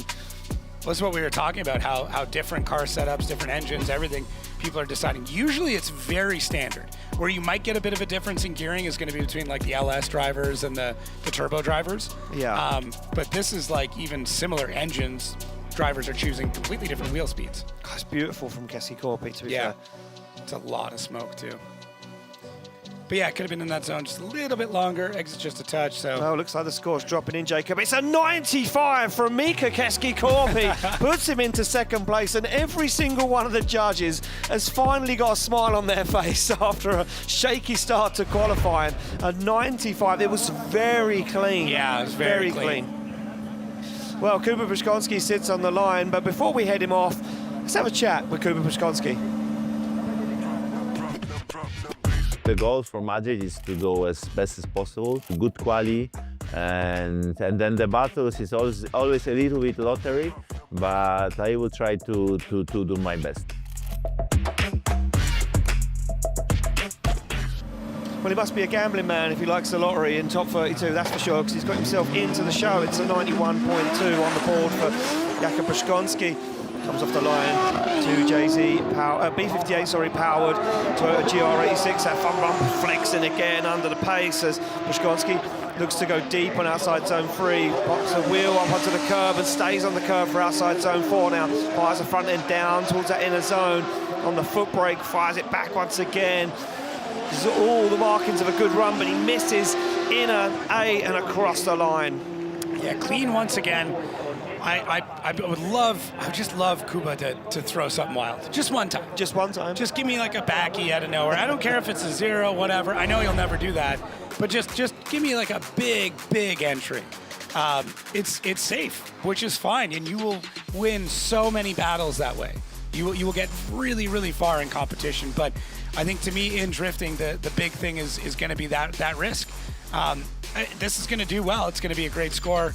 Yeah, I mean, I don't have a ton of notes when it comes to how the line and how the angle and everything else is. Drivers seem to be generally struggling through that inside 5. It seems to be, it's just the insides that really, now that we've got outside zone 4 more or less figured out, it seems to be inside zone 5 and 7 where drivers, I wouldn't say struggling, but they're getting a bit aggressive. Yeah, I think it's so unnatural. Where it's positioned, which is done on purpose. You know, we're trying to test the drivers here and not trying to make it too easy for them. Well, these are champions in every single one of their own countries, and we're trying to force them to, drive the hardest and the most difficult line possible. And 89 drops in for Przygonski. He'll stay where he is in 5th place at the moment with a higher first qualifying score. And I think a lot of drivers are just finding it a little difficult. Go back on the line to Nikolass Bertans. Knick-Knack, as he's most commonly known, sits on the line in the HGK Eurofighter. That naturally aspirated V8 screams underneath the bonnet as he hammers through the gears. The young Latvian driver flicks that car to angle as he stands on the accelerator, catches a little bit of understeer there, a big wobble as he now dials the angle in on the foot brake as well. As that car round outside zone 4, very fast through the circuit is Nikolass Bertans. What can he do here as he drops the front end down towards that cone, looks for the final outside zone and across the line. Still struggling a little bit with 3. Yeah. Just the car is very quick, and when he gets out to it, he's just not able to extend to go all the way out. He's getting a kick out of this. Yeah, big HGK fan down there. Yeah, big. But yeah, when he comes into 4, it looks good. Gets on the left foot brake nice and early. Catches some of that understeer through there, but it also just shows just how fast this car is. It's ridiculous how quick it is. But yeah, I do think that missing 3 is going to be a pretty big detriment to his score. The rest of the run, though, once again, when we talk about head-to-head drivers, this is a lot of the spotters were talking about how fast Knick-Knack was and how crazy it's going to be going up against him. Yeah. Do you see that? Oh, he's super relaxed. You saw him at the driver's bottom meeting. of the wheel. Did you see him at the driver's meeting? No. Super relaxed. His hands were on the bottom of the wheel driving that. That was unbelievable. Did he do the whole lap like that? He was so dialed. I've never noticed that before with Nikolass Bertans.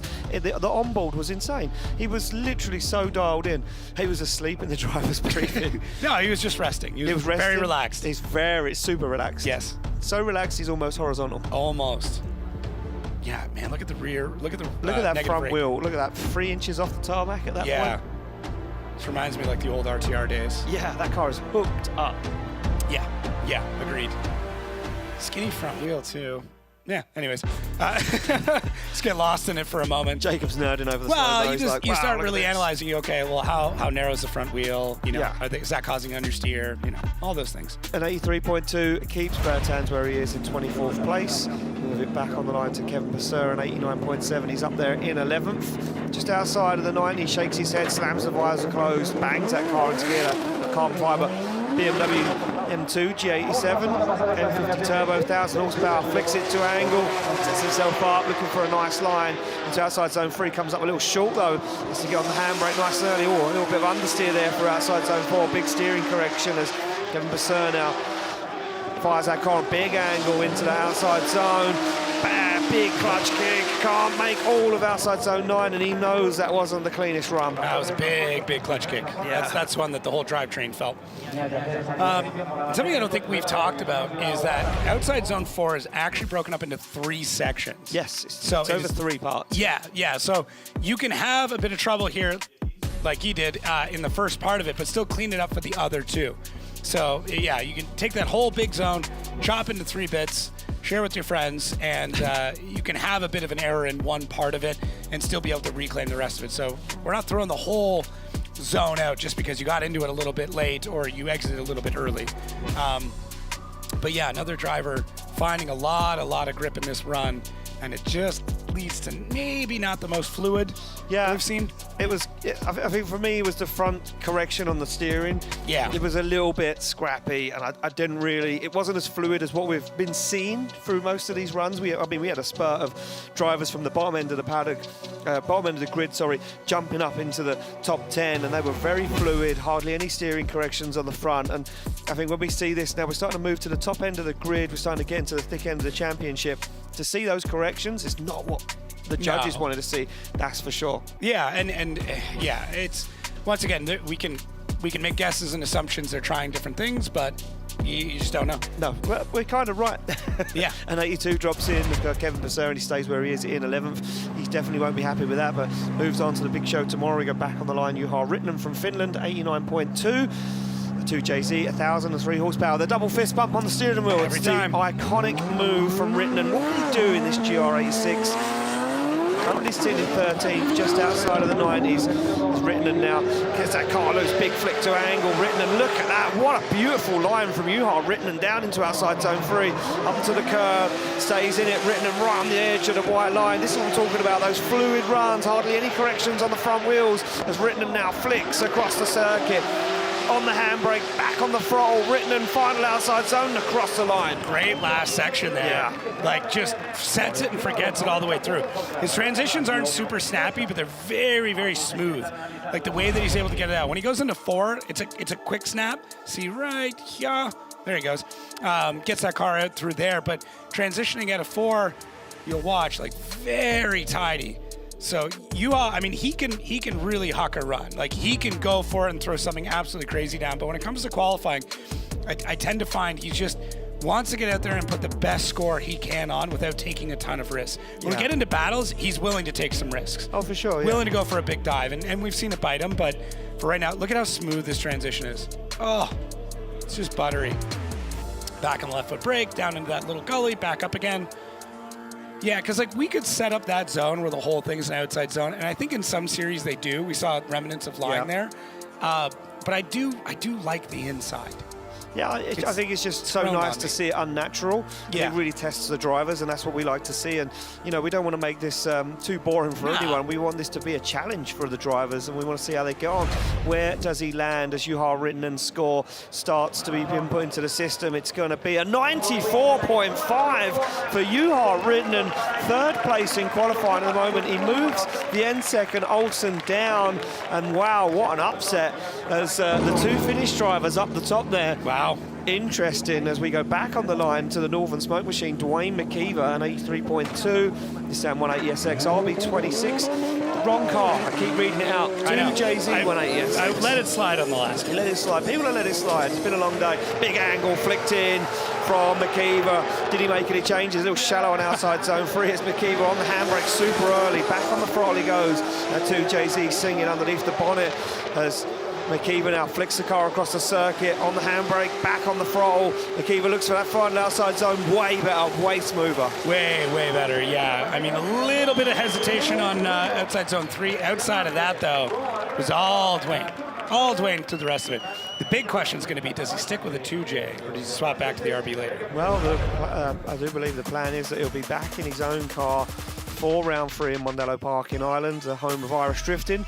But I think there's been a bit of a fan and driver vote in the paddock that he stays in the 2JZ. Maybe not all the drivers. Yeah, I don't know. I mean, dangerous. Yeah, some of them are like, no, you can swap back. You're a little scary in this thing.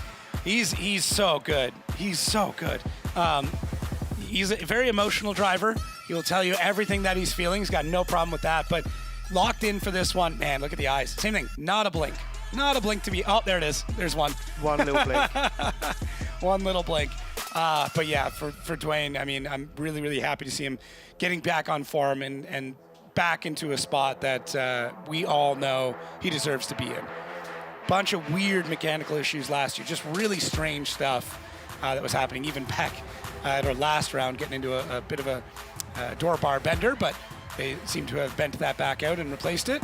And this is a much better run. Yeah, 92.2 for Dwayne Makiva, puts him into 5th place, and Makiva jumps himself way up the order. And we have a whole bunch of drivers now sitting on a 90 as we go back on the line to Pavel Korpelinski, the surgeon, an 88.7.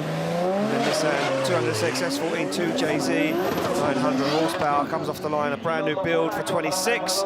Big flick, and these guys really now starting to push the limits. The cooler track temperatures might be just what they wanted. And look at this from Korpelinski. We call him the surgeon for a reason. That's because he's so clinical on these outside lines, these qualifying runs, that lead line dialed as Korpelinski looks for that inner zone, the final outer coming up, and job done for Korpelinski. Yeah, everybody is just stepping their game up right now, and what we're seeing is these amazing runs back to back to back, where the line and everything else has been so incredible, and it's kind of coming down to a few points here and there when it comes to either style or angle, because line's been so incredibly consistent.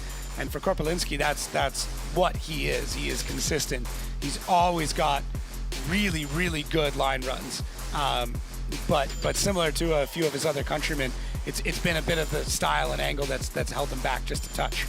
But I mean, this is a very smooth run again, which we saw with Juha, and that was rewarded very heavily. So maybe the snappy, crazy transition is not what you want right now. You want a very smooth and calculated transition. Yeah, I think there's two halves of that tale. I think the snappy, fast transitions, the wild flicks get you that style score. They start to push that through the roof, and I think the consistent, smooth stuff, you know, it plays into the hands of the judges. That's what the judges would like to see. So then you also claim a load of points that way. I think drivers are taking this one way or the other, and it's good to see so many different driving styles. Yeah, I agree. And it's also what makes drifting incredible. And there it is. A 96.2 puts Korpelinski into 2nd place in qualifying. And the Polishman jumps way up the order. What a job from Korpelinski.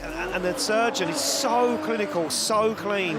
But back on the line, the top 3 in the championship left to run. The last 3 runs in qualifying coming up here at round 2.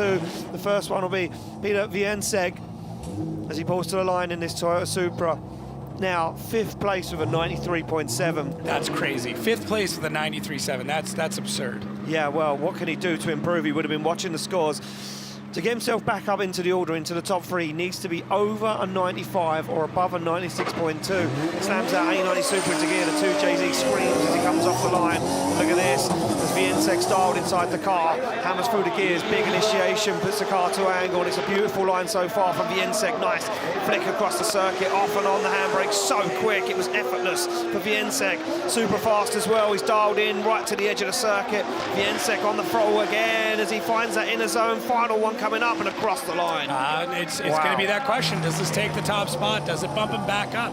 I mean, he was sitting pretty in second. I mean, sitting pretty in first for a hot minute, and then got bumped down by James Dean, and now sequestered all the way down in 5th. And that is not a position we're used to seeing when it comes to Piotr Viensek. So it'll be, does he have enough here? Is the sun very quickly setting? It is getting quite shady out here, as you can tell by that in-car. It's getting dark in the cockpit of that Supra, but Piotr not phased at any point in time. almost no adjustments through there. And what I like is that when he's making those adjustments, he's letting the self-steer and the caster of the car do it. He just lets the wheel go just a touch. You can see him lose, like he loosens his grip on the steering wheel to let that come back around. Man, he's so good. Just we truly are privileged to be able to sit here and watch drifting at this level. Certainly are. Yeah, I was just looking at the way he drives that car, and it just looks almost effortless to drive, but we all know it's not, because it's got a ton of grip dialed into it, but yet the car looks like it's barely moving around the track. It's just almost floating around those zones. So clean, so nice from Wieniecek, and we'll see if he can jump himself back into those top 3 in qualifying. Don't forget, there are points on the board as we see a beautiful shot inside the archer suspension working. A 93 on the board. Judges not liking it as much. Stays where he is in 5th place for Wieniecek, and he'll be scratching his head a little bit after that. We go back on the line. James Dean, the man has been unfazed from his first qualifying run. A 97 in that Ford Mustang RTR, 1100 horsepower as the V8 screams off the line. Can he top his own qualifying score? What can Dean do as he hammers the throttle down? Big weight transfer across the circuit, and Dean almost no correction, a little wobble into 3, but holds on to it. He's wide into 4, but makes it work as Dean's back on the throttle, on the foot brake, controlling the wild horse as he flicks it across the circuit. Whoa. Big angle from Dean. He holds on to it, picks up the inner zone, and the final one across the line. He went for it. He went for it. For me, honestly, I think the big difference between Piotr's run and James's run, other than almost throwing it back into the last part of the track, is the initiation. I watched the judges go back a few times on Piotr's run and really see where he initiated. So we'll get to that in a second, but man, look at how early he commits to the line and commits to the angle. Comes out just a touch, I mean, and I really mean a touch early. A little bit on the inside through that part, but man, the way these Mustangs move is just beautiful. There it is, over 90 degrees, full lock, all the way over. You know, that steering rack is screaming at that point in time. He's at lock, on the left foot brake, getting that look, man. That's silly. That's just silly. That's absolutely beautiful. Yeah. Such a good way of scrubbing speed into that zone as well. Look how early he got back on throttle as well. You see him left foot braking on and off to adjust that front without making a correction on the steering wheel. Real nice. Second qualifying run here from James Dean, just bringing out that James Dean-esque style as well, the flair, you know, that second qualifying run. He knows he's in the show, so he just risks it all, fires the car in, and real good stuff there as we see James Dean there. Look at him inside the car. Well, what did he score? It's a 96.5. Wow. And the judge is saying a wheel off, and I'm looking at outside zone 4. Yeah, judge is saying 4, wheel off at 4, but my God, what a second run. We go back on the line, the final qualifying run of the day. It will be from this man, Conor Shanahan. He's down in 24th that place. doesn't happen often. An 86.2 on the board for Shanahan. He'll definitely need to get himself into the 90s. What can he do as he goes through the gears? Laser focused as Shanahan fires the car in full throttle as he goes nice and wide, flicks the car across the circuit, the wheel over the white line. Oh, and he just about holds onto it on the curb. Shanahan flirting with danger there as he flicks the car back once again. Lets the car scrub speed on angle, on the foot brake, on the accelerator, and across the line for Conor Shanahan. That's got to be better than 86.2. I'm sorry. There's no unless I like fell asleep for part of the run. That's got to be up there. He was doing it. Oh, was I? Oh, dang, I was pulling a knick-knack. He's gonna get so mad at me. I'm gonna have Kristaps in my car later. Yeah, Conor Shanahan. Man, big, all the way through. If his first run was a safe run, I mean, I don't know what this is now. He is absolutely cranking through this run. He lets off the handbrake. And as soon as that wheel is just about to touch the edge of the zone, he's off it. Back on throttle. Great angle all the way through. Very, very quick. That inside zone was probably one of the best ones we've seen today. He completely nailed the front wheel coming through there. But whenever he feels like he's behind or the wall is up against him or people have counted him out, that's when he drives the back. Look at the hand over. It's like he's back in the trailer. I don't know many drivers that do that. Another way he looked up to see if he was across the line and then through the had to double check. But he's got enough wherewithal to do that too in a run. Man, magical. Yeah, unbelievable. Look Real at that nice inside zone too. Yeah, nailed it. Yeah. Yeah, just a quick look up, throws in the 360. back at 2-lock again. Yeah. Yeah, real good score there from Shanahan. What is it? It's a 90.5, dead on the ball, drops himself into 10th place. He'd be happy enough with that, knowing how tough it was and how things played out at the beginning of qualifying, and even if they were going to make it to the first qualifying run. And this is a qualifying results list. Dean takes it in top spot with a 97, Korpolinski in second place, Mika Keski-Korpi in third. The names keep rolling and the scores keep dropping in. 14 drivers with a 90 we ended up with after a real shaky start to qualifying here at round 2 of Drift Masters in Madrid in Spain at Circuit del Jarama. Tomorrow is going to be interesting. A lot of drivers on there really finding their feet. These are the drivers we lost, some real big names getting knocked out of competition, especially some of our wild cards and some not even making it back to the line for their second qualifying run. A very unpredictable afternoon, very unpredictable day ahead of us tomorrow in top 32. This is how James Dean did it. This is the qualifying run that got him on that 97. Unbelievable stuff. And this man, all eyes on him tomorrow, I guess, Jacob. Yeah, taking that top spot. I mean, he's going to be battling our 32nd in qualifying, but James Dean just looks absolutely on it. You know, last year he really had to get that car, you know, that pony broken, and man, he seems to come to full terms with this brand new Mustang for him. Certainly does. Well, we're going to head it down to Becky. She's on the ground. She's going to be interviewing James Dean. Becky, he was untouched all day. The man looks like he's got it locked up. Absolutely, Ian. An incredible effort from James Dean today. 96.5 and 97 on the board. James, after all the updates you've done on the car in the off-season, you feeling so comfortable in it right now? Definitely. The Ford Racing Mustang RTR has never felt better in Drift Masters, and it's a credit to my team and how hard everyone is working behind the scenes. You know, I have one piece of the job, but the guys have been working on this car non-stop, and I'm just super proud. And also extremely proud of Simon Olsen for pushing the limits of my S14.9, and yeah, just great vibes in the tent overall this weekend. Honestly, when he got his score and he was sitting, I think, third, it felt better than when I got the 97 my run. So really enjoying it. This track is demanding, it's very challenging, and obviously we had a very up and down weekend here last year, so you have to overcome a lot of emotions and just stay focused, but feeling great. Obviously, tomorrow's top 32 is always a nervous time. What are you thinking ahead of tomorrow? Honestly, one step at a time. Just one lap at a time. You know, once this year I kind of got ahead of myself. I was thinking about battles way in the future, and it caught me out. So I'm just going back to square one and, you know, check over the car, take practice as it comes, and just do it lap by lap and see what happens. All you can do is try your best. Brilliant. Congratulations, James Dean. You have top dog qualifying for round 2 here in Spain. Guys, back up to you. Thank you very much, Becky. Yeah, unbelievable job there from James Dean, as we say, untouched all day from that first qualifying run, a 97. Didn't look like it was possible at the beginning of the day, though, did it, Jacob? I know. I think everyone was a little bit shocked when we started to get those big scores, and this is how the qualifying points laid out. James Dean obviously taking all 8, Jakub Przygonski taking 1 from the pot, and they'll all count when we come down to the end of the championship in Poland at the PGA Narodowy in Warsaw, in that capital city where we round out the championship. But let's